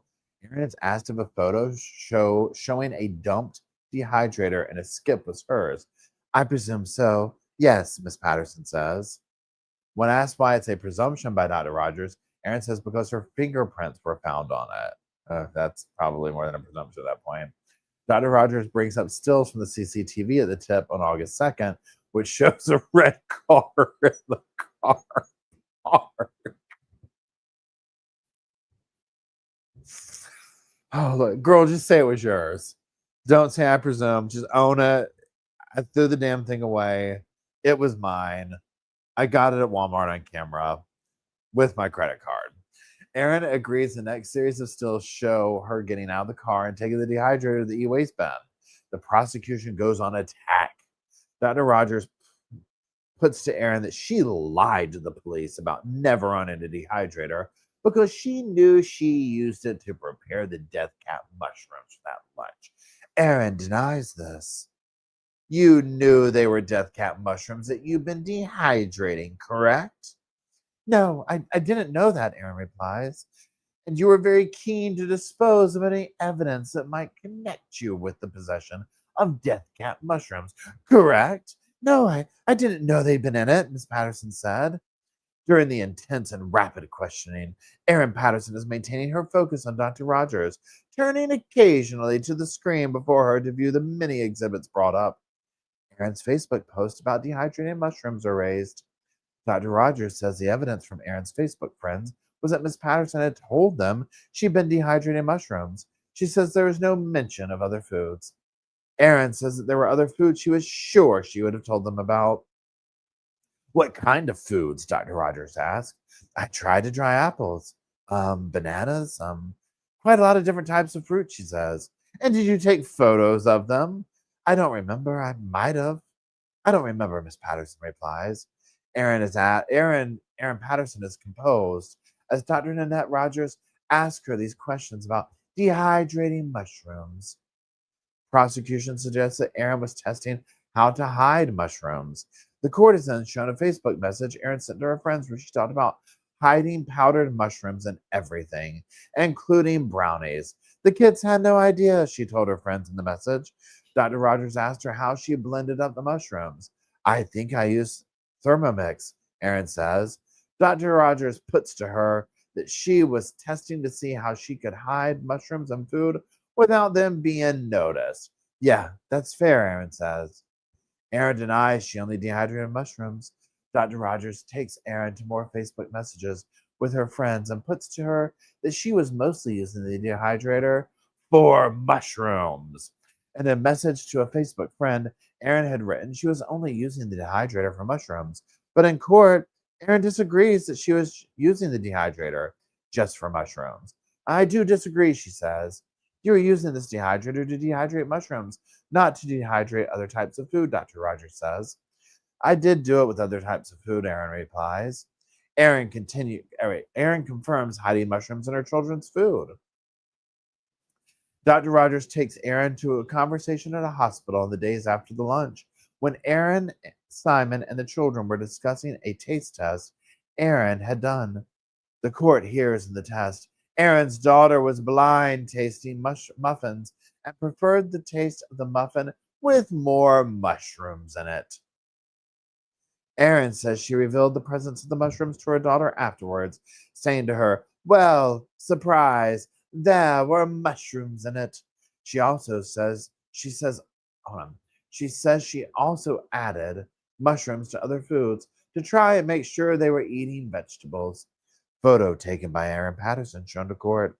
The court is then shown photos of the dehydrator, which Dr. Rogers says were taken on one of Erin's phones, with a last modified date of April 28th. Erin agrees. There is some confusion with Erin saying she's unsure which phone she was using at the time. Erin says it was probably the Samsung A23 model phone, which is phone A in the trial, that she was using April 2023. Erin says the images were taken by a phone that was in a pink case. Erin says Erin says that'd be the one. More photos are shown of sliced mushrooms sitting on a dehydrator tray, which is balanced on electronic scales sitting on a kitchen bench. Erin agrees that it looks like all the objects in the photo are from her Leongatha home. Dr. Rogers asks how many sets of scales Erin owned at the time, to which Erin replies, at least one. The weight on the scales is recorded as 255.8 grams. Dr. Rogers suggests. Erin says that sounds right. Dr. Rogers appears to take issue with Erin Patterson's responses to questions about photos she is alleged to have taken. On several instances now, Miss Patterson has said, "I assume so" or "presume so" when asked if she took them on a particular device. Erin says this is only because she has no specific memory of taking some of the photos.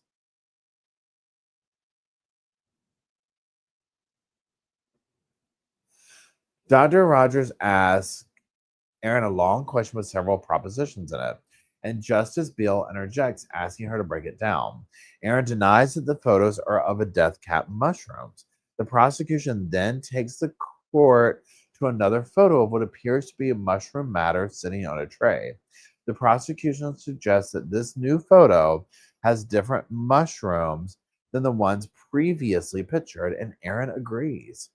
Dr. Rogers says that Tom May's evidence was that the mushrooms depicted in the tray were consistent with death cap mushrooms. Dr. Rogers suggests that these were death cap mushrooms that Erin had foraged and locked after seeing a post on iNaturalist. Erin says, "That's not correct." Anyway, hold on, that's it right here. Okay, please hold. Okay, please hold.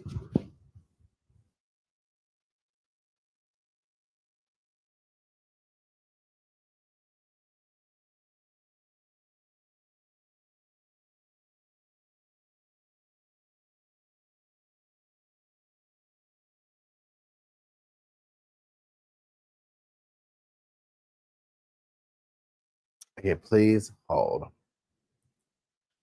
I said, please hold. I am told. Please hold. I am told. That's right.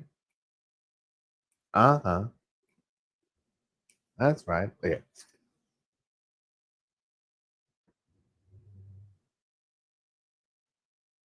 I am trying to get down to the bottom.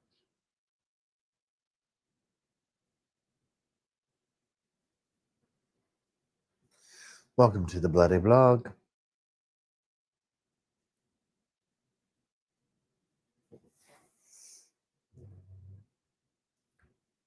Okay, hold on, I'm just catching up where we're at.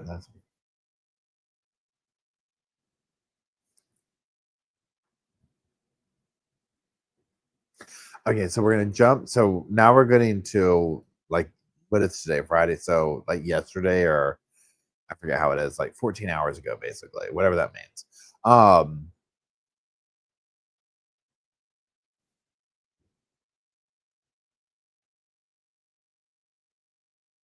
Yeah, where is this?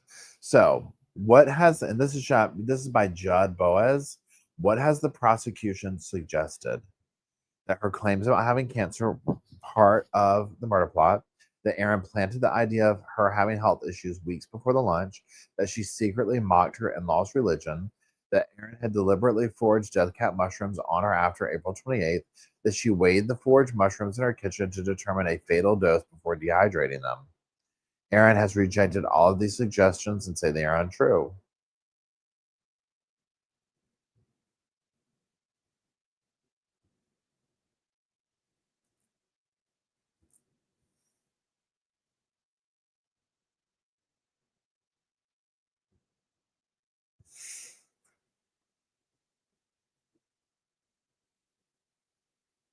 Okay, so we're back. So here we are. Erin denies she was trying to get in-laws involved in school fees stoush. Yesterday, the hearing wrapped while Dr. Rogers was talking to Ms. Patterson about communication she had with parents-in-law. In them, Ms. Patterson was expressing, pardon me, expressing frustration about a disagreement with her estranged husband, Simon, over how financial support should be offered to their children. Dr. Rogers now asked Ms. Patterson to read out one of the messages she sent, where she indicated she'd keep updating her in laws on issues where she felt Simon needs accountability.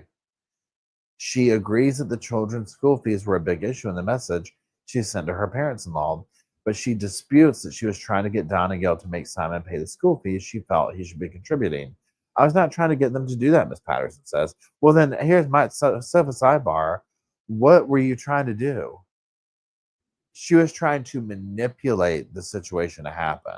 I mean, what other reason would you be doing all this? She didn't like the answer she got, so she got the parents involved to guilt him into paying it. How much does anybody remember from this? How much were the school fees? What are we talking? Because like I know one thing, it was like such a minimal amount of money. It was like literally the principal of it type thing.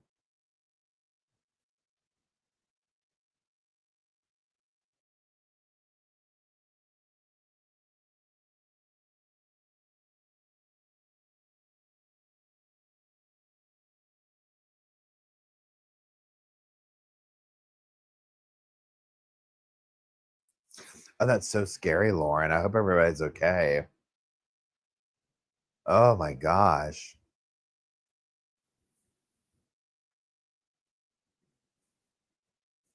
Lauren just said that there's a bus crash on her street. When the bus had gone up to the pavement and straight through someone's garden, crashed through the other end of the garden, got stuck in the burn. Oh my gosh. Oh my God. When you say bus, you talking about like a public bus, like a school bus. There was talk some weeks back in Persona dehydrated mode, just checking. Oh my gosh, that would be great, Abigail.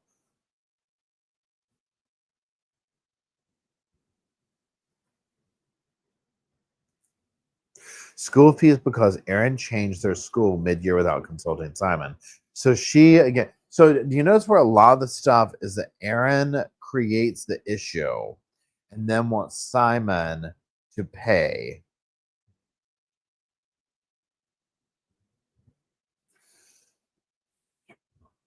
Well,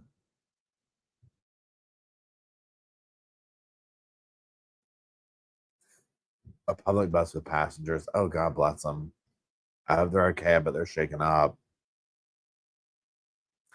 Okay, she denies. Okay, here we go. So I got to pick back up. Erin denies she was angered by Don and Gail. Under more questioning, Erin denies that she wanted Don and Gail Patterson to get involved. It seems you and I have a different interpretation of what I was asking him, Don, to do, Erin says. Dr. Rogers asks again and says Don messaged saying he would not get involved. Sure, okay, Erin concedes. Dr. Rogers then suggests to Erin that she was angry with the response from Don and Gail, which Erin denies. Erin says some tensions remained initially after school stoush. Dr. Rogers suggests to Erin that she just moved the children to a new school after the financial dispute without forewarning her estranged husband. Incorrect, Erin says. Dr. Rogers asked if the dispute between the two had disappeared by December 18th, 2022, when Erin sent a message to Simon while on holiday in New Zealand, asking him to help with a goat at her Gibson property. I don't think it had completely disappeared, no, she says. But she says it had disappeared some weeks later. Erin says she told a strange husband about school changes. Erin puts on her glasses to look at a monitor before her as Dr. Rogers brings up a trial exhibit. It's a message that Erin sent to her Facebook friends where she said Simon wanted to walk away from his responsibilities. That's his choice. She goes on to say that perhaps it's a blessing in disguise because she's no longer obliged to uphold her estranged husband's school preferences if he won't pay for school fees. Dr. Rogers suggests that Erin never told Simon about changing schools. Erin says this is correct. Hold on. Sorry. Erin says this is correct, and she says she told him of the change in March 2023. I'm sorry, Erin says that's not correct. Erin describes a strained relationship between Simon and herself. Dr. Rogers then refers to evidence from in-laws Matthew and Tanya Patterson, who had said that Erin was attending fewer Patterson family events in the years before the lunch. Up until the first half of 2023, I don't believe there was a change in my participation, she says. She adds, I think there was a change in the family events through some of that time because there's a lot of COVID lockdowns in 21. She disagrees, however, about Matthew Patterson's evidence that she attended fewer events in the years leading up to the lunch. She is saying he had the timeline wrong. When asked about her relationship with Simon, which her son had described as becoming negative, Erin describes it as strained. Erin's group chat messages cursing Don and Gail shown. The court is shown two messages sent to Facebook friends where Erin complains about her in-laws not supporting her in the financial dispute with Simon. The first one ends in Erin. Wait, hold on. Sorry, the yawns are now hitting me. The first one ends in Erin says, "This family, I swear to effing God." This expressed your true feelings about Donegal Patterson, didn't it? Dr. Rogers asks. No, Erin replies. The second ends in, "At least I know they're a lost cause." Erin disagrees that this expressed her true feelings about her parents-in-law. Dr. Rogers then takes Erin Patterson to the message where she said F 'em about her in-laws. Erin again expresses shame for the messages and denies that they were her true feelings and denies that those feelings persisted until July. But I mean, also, she seems to view them as a lost cause, F 'em, this, that, and the other, right? It's like, I mean, maybe she was just done with them. Maybe she was like, you know what? They're going to get some of my magic mushrooms. She's like, I'm done with these people. Ugh. She seems to me like the type of person that behind closed doors, the facade probably comes down some, and like her voice changes everything. You know what I'm saying? Okay, let's keep going.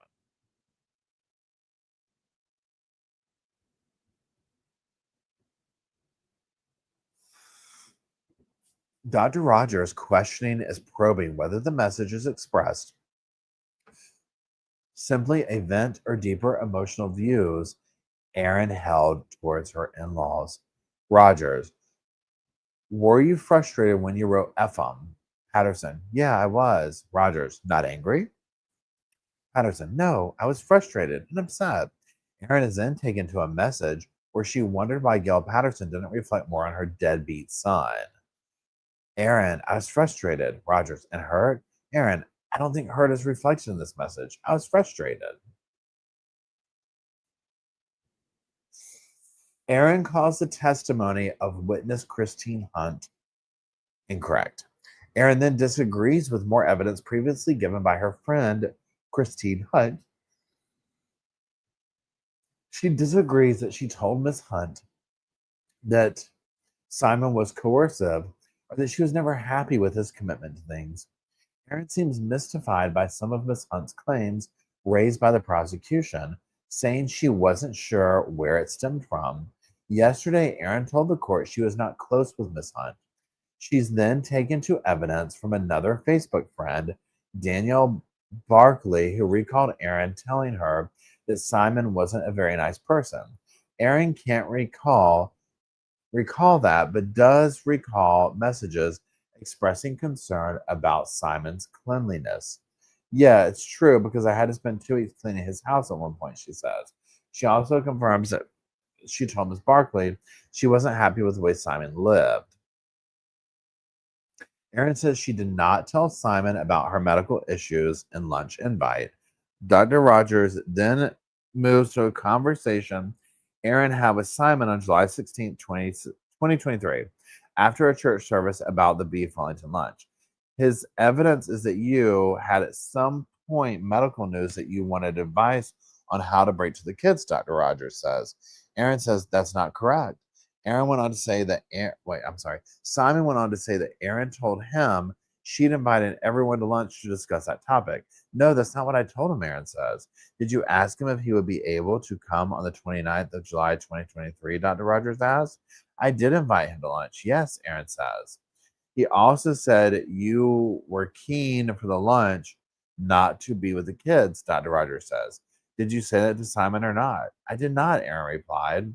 Dr. Rogers puts to Erin that she thought Simon would be more likely to attend the lunch if he knew his parents and Heather and Ian were attending.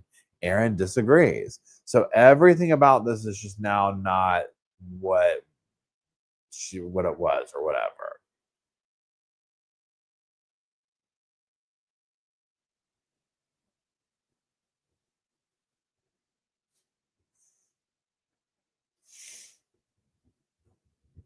Erin concedes she mentioned medical issues to Simon. Dr. Rogers suggests that Erin fabricated the health issue to ensure that there was a reason for her children not to be present, because you wanted to ensure that there's no way they would eat the meal you were planning to serve to your lunch guests, Dr. Rogers says. No, that's not true, Erin responds. Dr. Rogers then draws attention to a message sent from Erin to Simon, which was read out earlier in the trial. Okay, now this is about him not coming. Okay.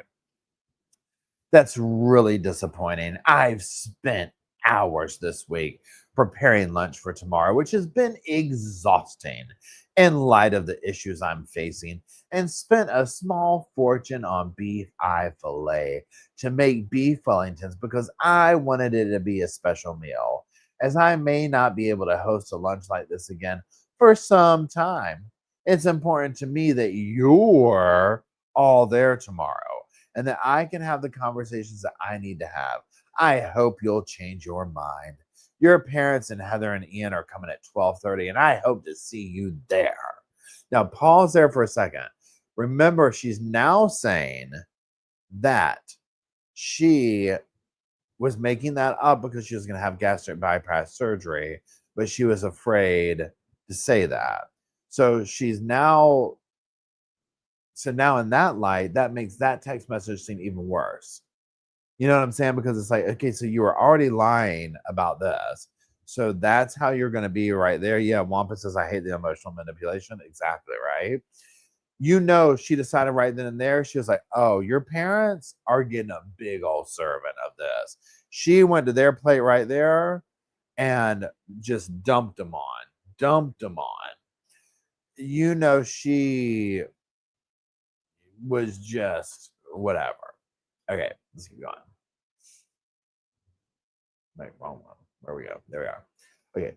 After some protracted questioning, Erin concedes she did invite Simon to the lunch after mentioning medical issues to him on July 16th. But she says she wasn't seeking advice and the discussion wasn't the purpose of the lunch. So your evidence is that in passing, you mentioned to Simon that you wanted to discuss the topic with the broader group, Dr. Rogers asked. I said to him that there was some medical stuff or medical issues I wanted to talk about. All I can tell you is that, and I'm sorry, all I can tell you is it was not why I was inviting him. It's not why I was inviting anybody, Erin says. Okay, so pause. But that message to me clearly shows That's what that was. Yeah, hold on one second.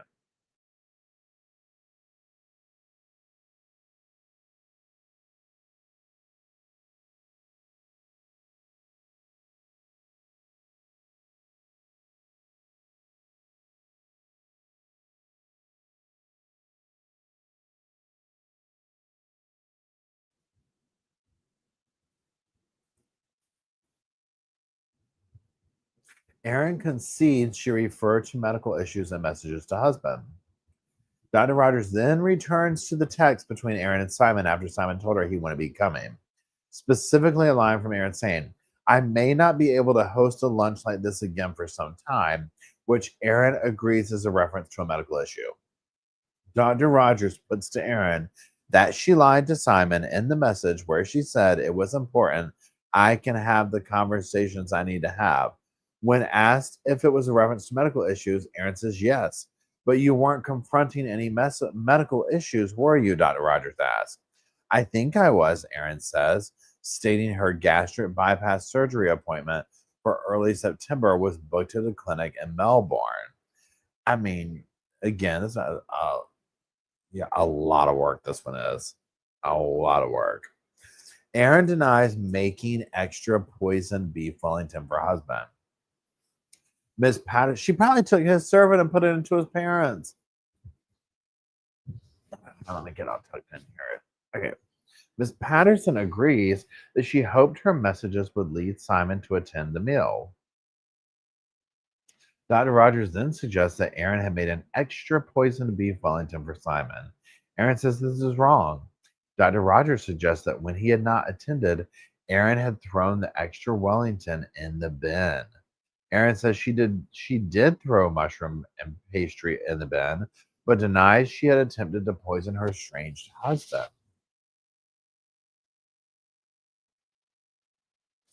Prosecution asked Erin why. No, hold on.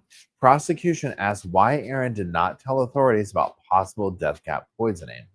Dr. Rogers then goes to a conversation that took place between Erin and Simon in a hospital on the Tuesday after the lunch. Erin has previously said Simon confronted her and asked her if she'd used the dehydrator to poison his parents.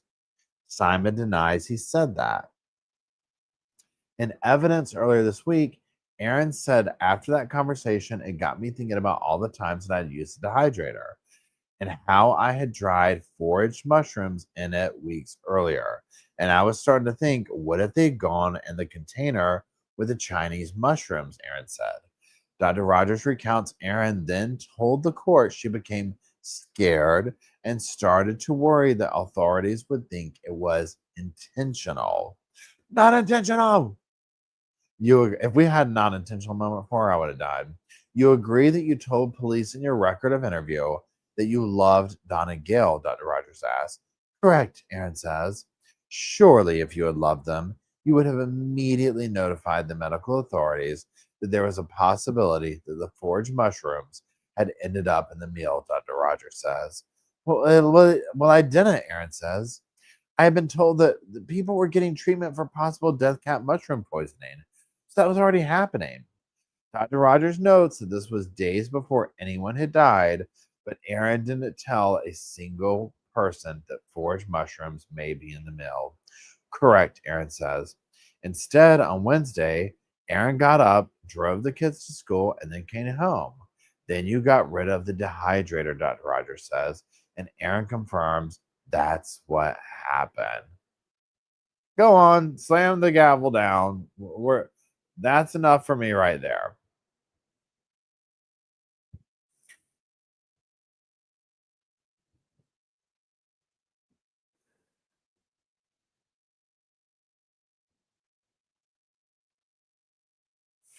Erin denies sending inflammatory messages to the group. Dr. Rogers continues to ask Erin about her relationship with her in laws, Don and Gail. They did love me, and I did love them, she says. I do love them. Dr. Rogers notes that Simon had referred to tension in October 2022 between Erin and her parents in law.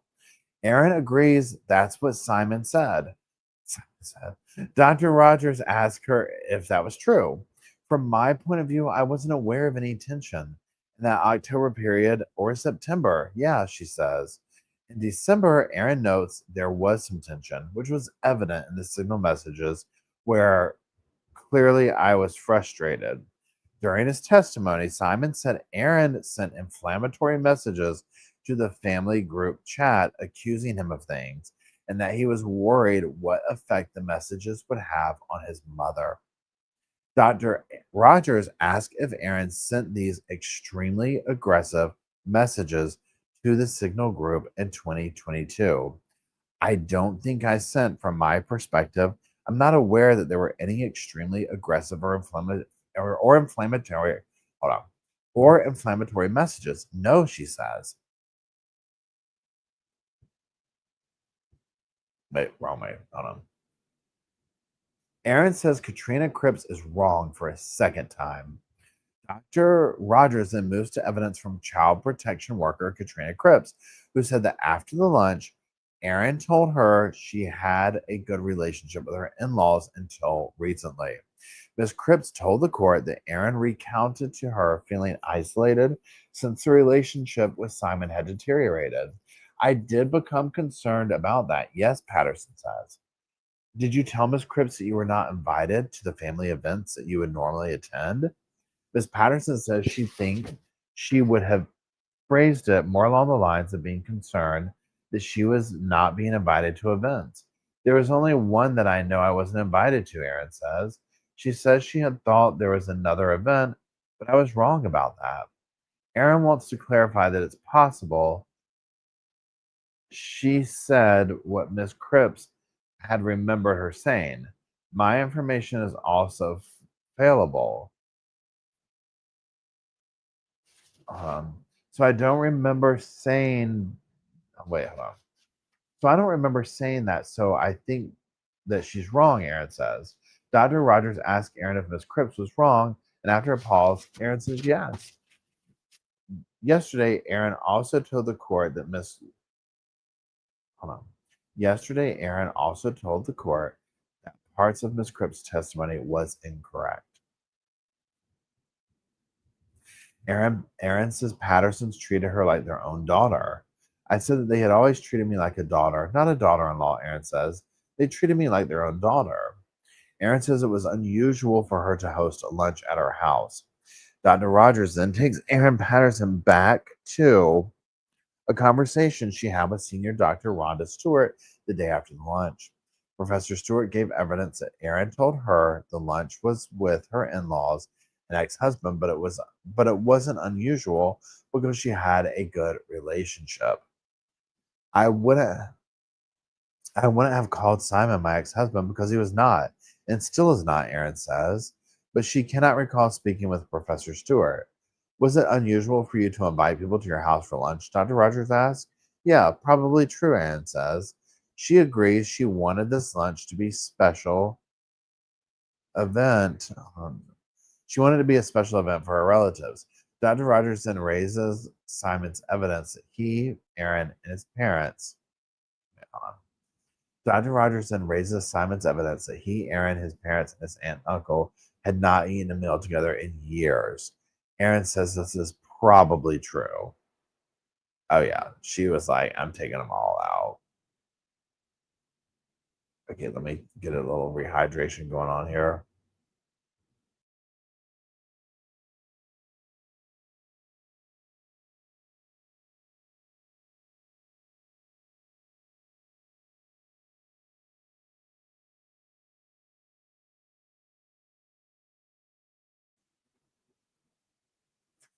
Okay. The prosecution accuses Erin of having two faces. Dr. Rogers then takes Erin to her interview with police held a week after the Beef Ellington lunch. Beef Wellington. In it, Erin spoke about how she had no other family and she wanted Gil and Don Patterson to stay in her kids' lives. They're good, decent people that have never done anything wrong by me ever, Erin told police. Erin becomes emotional in the witness box for the first time today after her police interview is read out. Next, Dr. Rogers launches into a series of suggestions put to Miss Patterson in rapid succession. I suggest that you didn't love them. Correct or incorrect, Dr. Rogers asked. That's not true, Erin responds. Dr. Rogers puts to Erin that she was angry about Gail and Don taking Simon's side in the dispute over finances. That's not true, Erin says. Dr. Rogers puts to Erin that this feeling of anger continued. Incorrect, Erin says. You had two faces. You had a public face of appearing to have a good relationship with Don and Gail, as shown to various people, Dr. Rogers says. Are you asking me to agree if I had two faces? Erin asks. Dr. Rogers repeats her initial question. I had a good relationship with Don and Gail, Erin says. I suggest that your private face was one you showed in your Facebook Messenger group, Dr. Rogers says. Incorrect, Erin says. And how you truly felt about Don and Gail was as you expressed it in those Facebook messages. Incorrect. Dr. Rogers puts it to her that how she truly felt about Simon Patterson was how she said it to her Facebook friends. Incorrect. You did not regard him as being a decent human being at his core, Dr. Rogers says. Actually, I still believe that, Erin says. Erin's voice wavers and breaks during this exchange.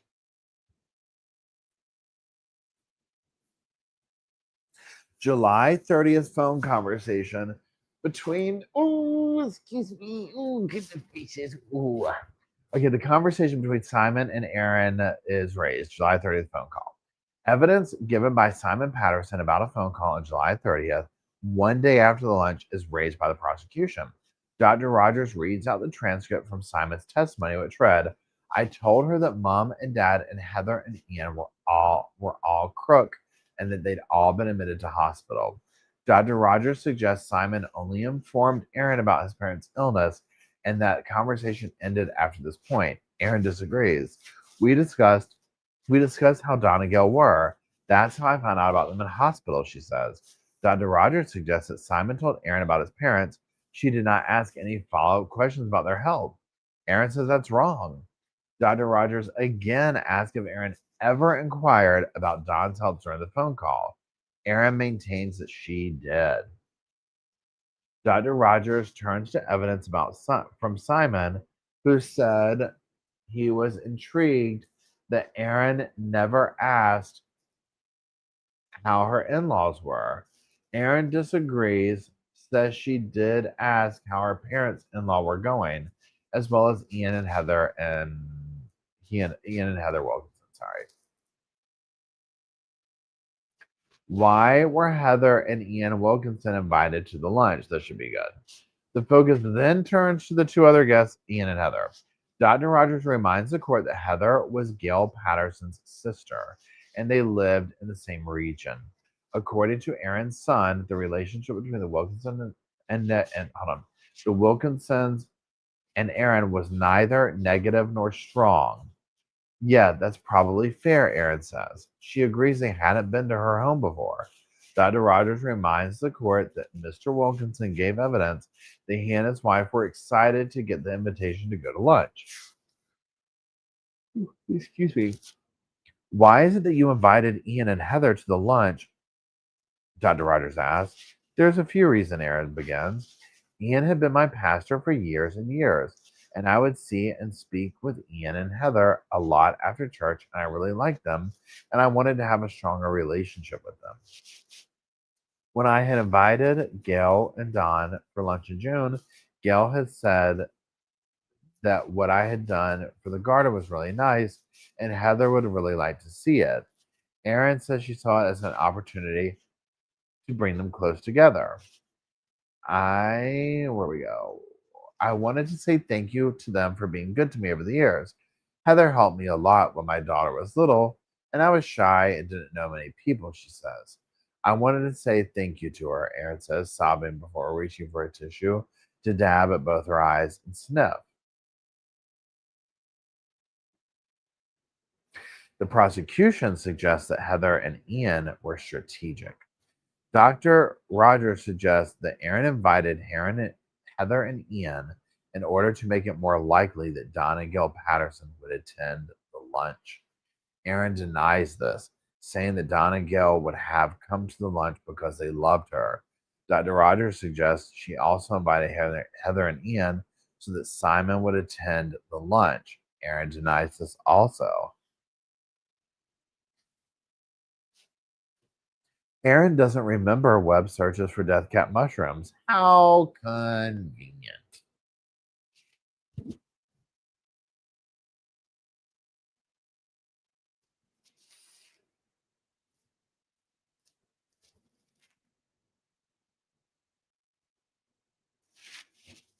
Dr. Rogers now asks her. Dr. Rogers now asks Erin about her research skills, and Miss Patterson agrees she can be a good researcher, as her Facebook friends have suggested. Erin says she doesn't think finding information quickly online is particular to her. Earlier in the trial, Victoria Police digital forensic expert Fox Henry gave evidence about data found on hard drives in a cooler master computer in Erin Patterson's house. Digital analysis showed records of access to the iNaturalist map of death cap mushrooms. The court is shown a report generated as part of that analysis, which suggests that on May 28, 2022, the Bing search engine was used to look up the iNaturalist site. It does look like somebody did that. Yes, Erin says. I don't remember doing it. It's possible it was me. The only thing that gives me pause is I didn't use Internet Explorer Bing, but I accept that maybe I did this time. I'm not sure. Dr. Rogers suggests that she was not randomly browsing the internet and knew what website she was looking for. I can't say that because I don't remember, Erin says. Dr. Rogers says that Erin knew what search term to enter to find iNaturalist because she had used the website before. I don't know, Erin says.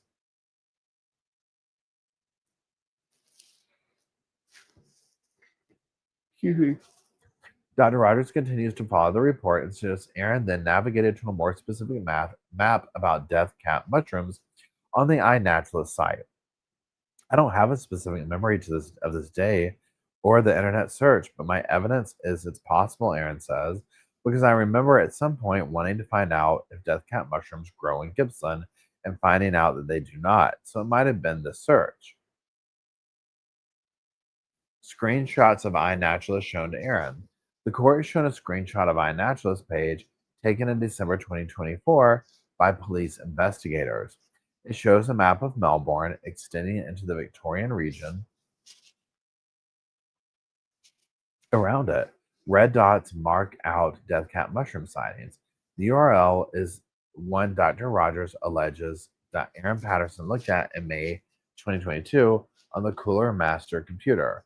Again, Erin says it could be, but she's not sure.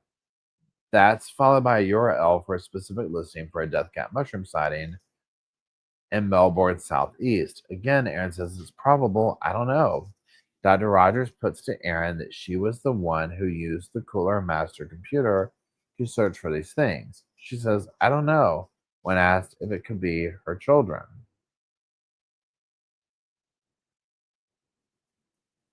Again, that it's a shortened day, and that was it. Okay, so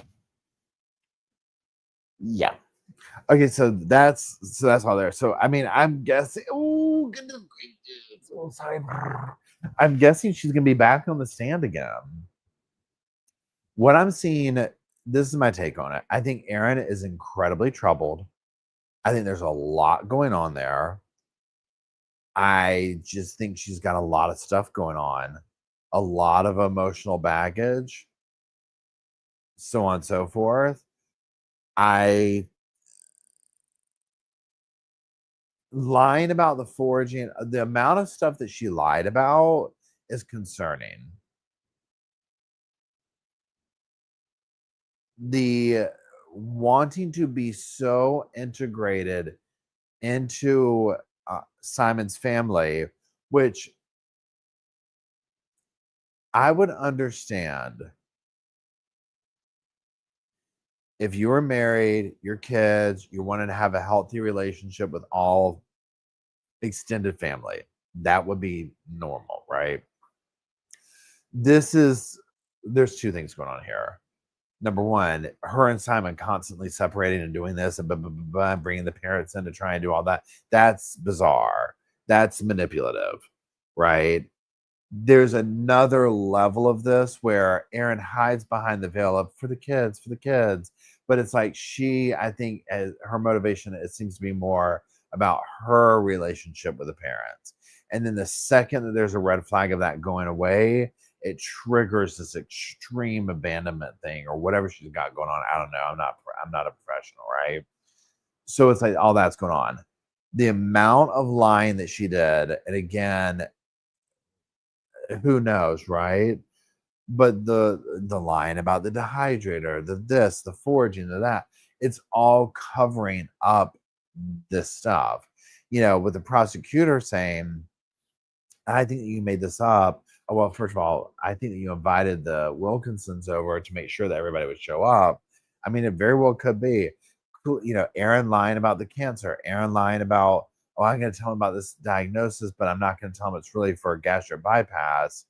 I mean, everywhere she's going, she's lying and covering up for it, right? So it's like, even if this was an accident, the jury has to be asking, why you've lied about all this? Why wouldn't you be lying about that? How can we believe you? Her credibility is gone.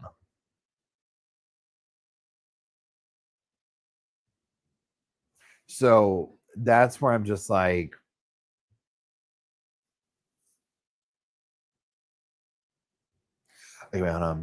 as an Aussie, Paul wanted to know why reporters weren't trespassed. She never asked them to leave. Instead, she gave a weird speech. Otherwise, the cops would have walked them. Okay, good point. Good point. Thank you for the feedback on that.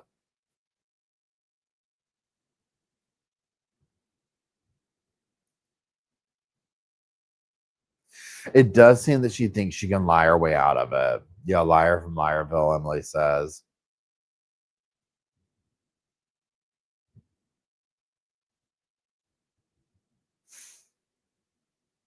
It's all too perfect. It's like she has like the whole meal, the whole thing. I don't know.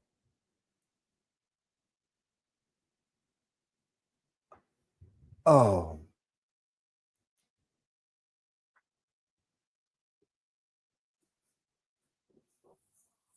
So, I mean, we're just gonna keep seeing what they say about it, right? But I mean, so far, so finally hearing from her, to me, it's like it's given more context to the. I don't know how you would say it, but like, I feel like I can see a little bit more of the motivating factors. I'm getting a clearer picture of like why this took place. And I'm still on the fence a little bit, I guess, deciding if she wanted to kill them. Now, see, I've gone from just reading all this, I've gone from, oh, yeah, she wanted to get them sick, to get in there, whatever, to, yeah, this might be more murder. Like, straight up, I'm cooking all of y'all. And maybe Heather and Amber just, they had to be, brought into it. I don't know. Let's see. I feel like let's look, Emily.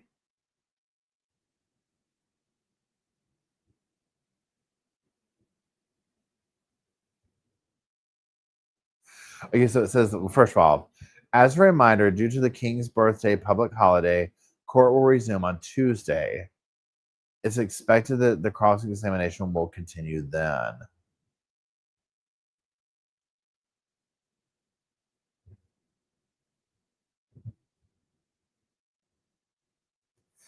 I said, hey now, hey now. Okay, let's go back to the bottom because I think that's where I saw this. Welcome to the blog.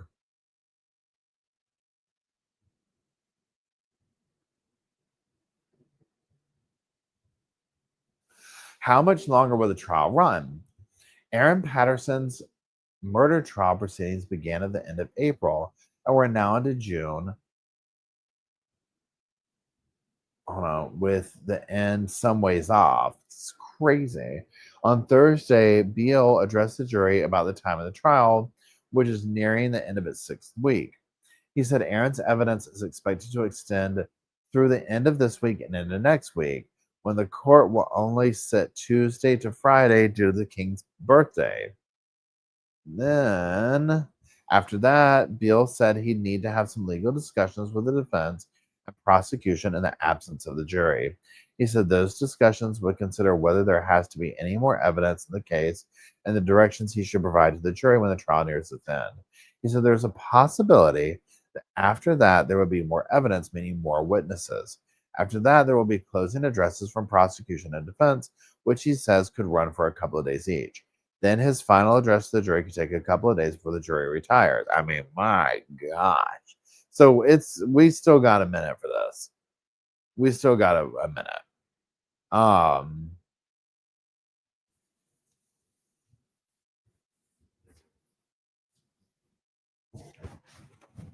so yeah, Marianne says maybe they weren't even targets until he declined her lovely invite. I mean, it almost makes you. I mean, that's a good. Like, what if she was planning this up? Because here's the other thing too. Notice how it's completely bizarre that she planned this up. So Simon had to be like, she's never done this.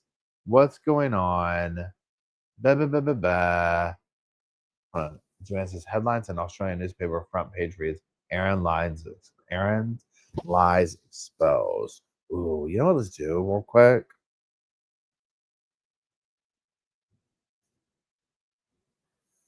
Top stories: forage mushrooms, fatal doses, and food binges.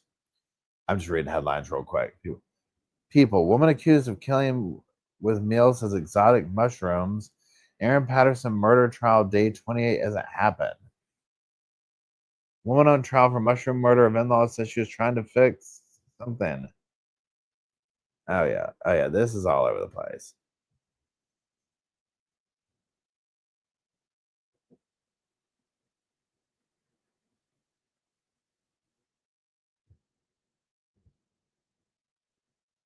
I mean, I really don't know what to say to her. Hold on.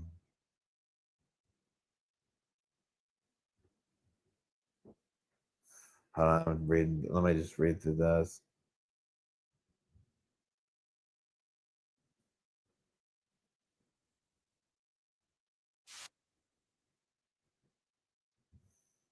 Let's do this. Okay, we're gonna come over here, but I'm not gonna play it out loud. But what we're gonna do, they turn the comments off. Man. Okay, let me find y'all again. Okay. I found a news thing that was like, why is she talking about her throwing up or whatever?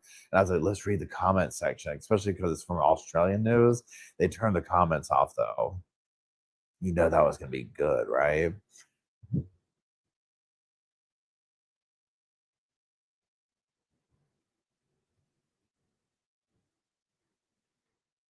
Wampa brings up a good point. Okay, let's go back up here. Wampa says, I want to ask Simon if he thought it was sus, why didn't he advise his family to cancel too? Okay, so here's the question I like that. Yeah, excellent question. So like he gets the phone calls. Let's revisit that part right there. So she constructs this dinner. So what we've learned is that it's very abnormal for her to have people over for lunch. They haven't gone to the house ever, some of them, right? Or it's been a couple of years since they've ever gone to one of her homes. So this is very odd. Even more odd to have Ian and Heather. So you've got the parents and then the basically his aunt and uncle kind of scenario there. Her trying to get him over. So this whole scenario is weird. He knows from past. We've also learned where Erin, gets the parents to be mediators. They're already having this financial stuff.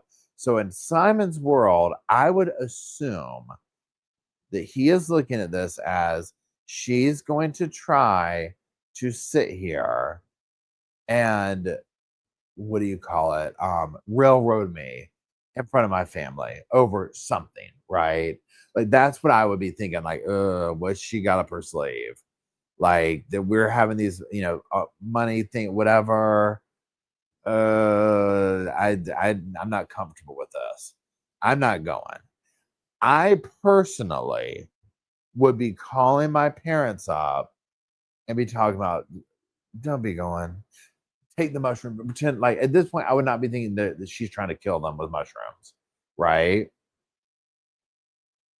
Like, I would not be thinking, like, who's gonna think that? You know what I'm saying? Even if, like, you just don't think that this is gonna happen. But I would definitely be like, are y'all going to that? And then maybe they'd be like, oh yes, it'd be lovely. We want to see our house. And Heather and them go, like, I could kind of see how that might conjure up, or like, look, we're just gonna go to keep the peace with the kids. And he might be like, I'm not going. And then the parents could have even been like, now I don't know if this testimony had come up, but then they could have also been like, well, yeah, maybe it's best you don't go. So then no drama pops off and it can just be whatever.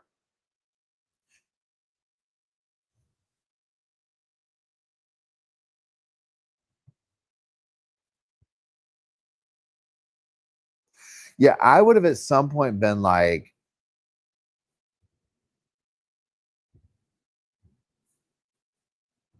mom, dad, like, I don't want y'all going, like, chill on the Erin thing.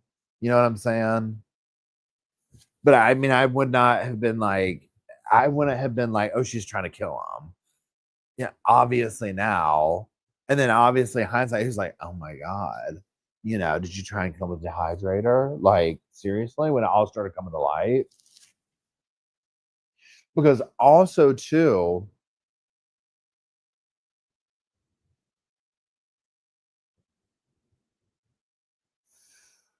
the other thing, too, with this going on as well is, oh, the Daily Mushroom believes everything she says. Huh, interesting. I mean, because there's a one side where, so here's the thing, too, with Erin.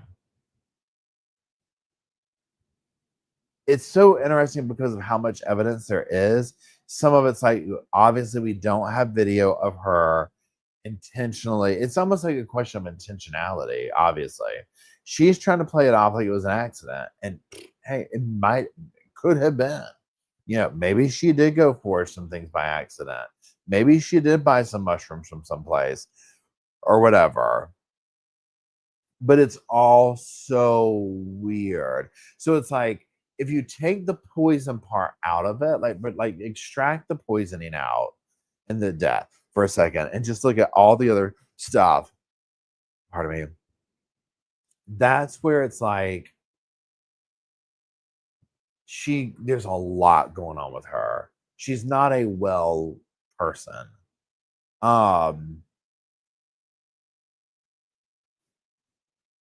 It's like she's just not a well person. She's got a lot of things going on, right, wrong, or indifferent, right? So it's like, then you add the murder in, accidental, whatever, right? And again, that's just where I'm like, even if it was going to be like it was an accident, her credibility is so tainted by all of the lies that she's told. Emily asked, how soon did Simon cancel before the meal? Oh gosh, I don't remember. Does anybody remember off the top of your head? Because it was like, hold on, I think it was in today's thing that we did it. Hold on, let's scroll back.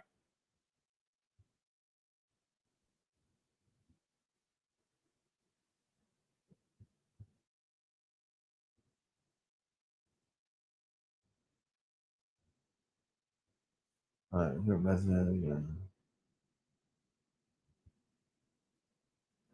here it was. I feel like it was soon. They don't have a date on it. Does anybody remember? Hold on. It was a few hours. He canceled around noon. Wasn't it day of he canceled? Yeah, I felt like it was like right up at the finish line. Oh, there's Shane. I think he canceled the day before. So it was like right there. So yes, so then you have to ask the question, what if him canceling made her say, guess what? They're all getting a special day. That could have triggered her. Definitely same day as dinner. Had them watching. Also with her, yeah, so let me ask you this then. The beef Wellington would have been made, could she have made the concoction last minute, the poison part? When does she already be baking them? Yeah, I think so, because that's such a complicated meal.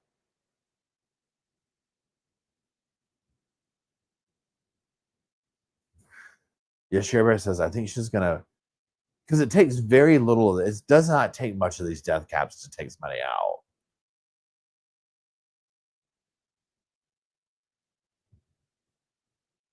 Oh wait, hold on, Megan, hold on. We got some tea. Okay, I took written notes. Thank you for doing so, Megan. On the case to keep track of everything, and I have Simon texting Erin on July 22nd at 2:25, declining the Denver invitation. She never responds. Okay, okay.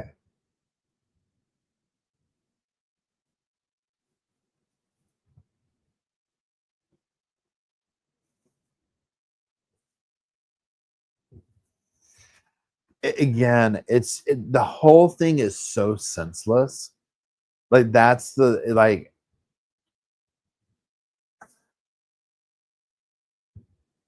Yeah, Katie Cat says if she was pissed when he backed out. But I mean, that's the other thing too, because here's the thing as well. Like, so go down, like, look at the whole thing of like it was an accident. Like somehow this was a freak, terrible accident because the evidence has shown such like, and I don't know if these are correct words, but manic, bizarre behavior from her towards Simon over, well, this went wrong, so we're gonna go this way, and well, I need you to do that, all this kind of like just wild stuff. It's almost like if it was an accident, well, it still looks bad on your part because we've seen at minimum she lies about crazy stuff, and she has her and Simon have this very reactive relationship. So it's almost like you can go down this pipeline of like, yeah, it kind of looks like you took him out, right? Like, I mean, come on, like you're not really asking about stuff. You're not sick. You're not this. Yeah, we're gonna, yeah. If we apply Lori Daybell logic, Simon or the family poisoned themselves to frame her.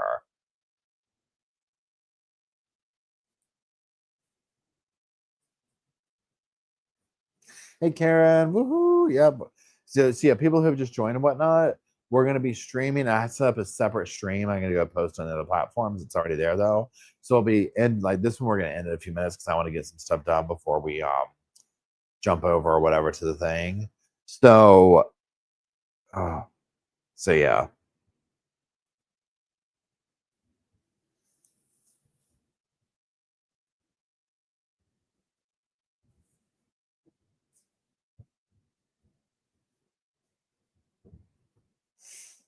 Yeah, the impromptu press conference was weird. I agree.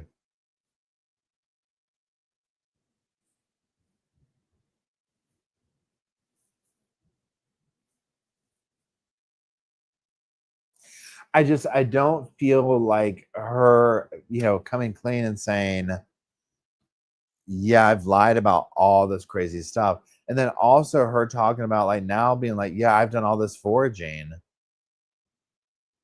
Oh wait, yeah. Change it to 12:30 tugs. Okay, yeah. I was wondering about that. Because basically 1 o'clock is like the camera's gonna come on, right? So the 12:30 would be like given that little buffer zone.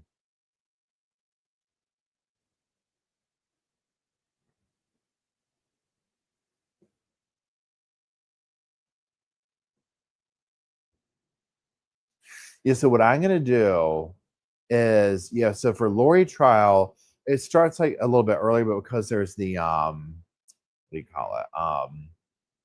What do you call it? The 30-minute delay. So I'm gonna go. No, it starts at 12:30. Okay.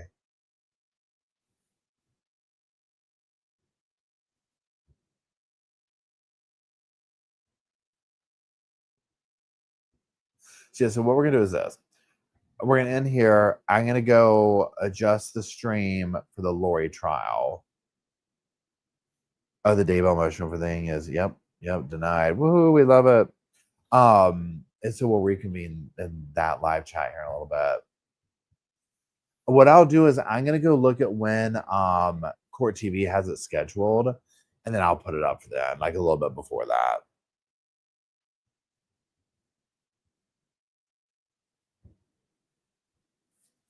So that is that, y'all. And I thank you, mods, for hanging out early morning. Thank you, Sofa Squad, for hanging out early morning and getting through this. And then yeah, let's go take our little stretch break, and we will reconvene for Lori Daybell on the other thing. So we will end with our little whatchamacallit, slow Morrison theme song. Court starts at 10 a.m. their time, right? So that's 1 p.m. Eastern Standard Time. Yeah, what I'll do is I'm gonna go look and see. And regardless, I'll probably, yeah, I'm gonna go get it all scheduled. I'm gonna see when Court TV is gonna air it. And that's it. So thank you, everybody. Thank you, moderators. Thank you, Sofa Squad. I will see y'all here shortly. I love y'all. Goodbye.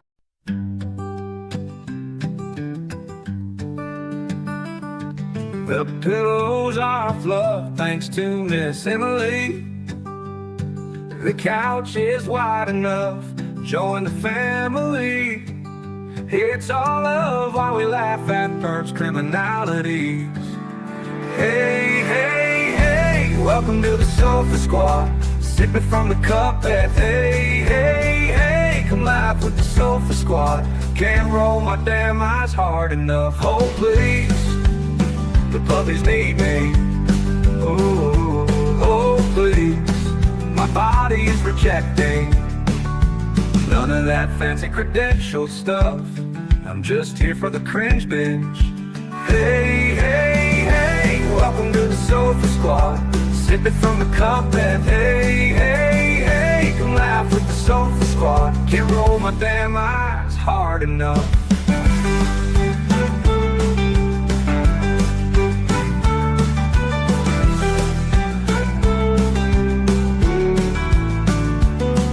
Oh, please, the puppies need me. Oh, please, my body is rejecting none of that fancy credentialed stuff. I'm just here for the cringe binge. Hey, hey, hey, welcome to the Sofa Squad. Sipping from the cup that hey, hey, hey, come laugh with the Sofa Squad. Can't roll my damn eyes hard enough.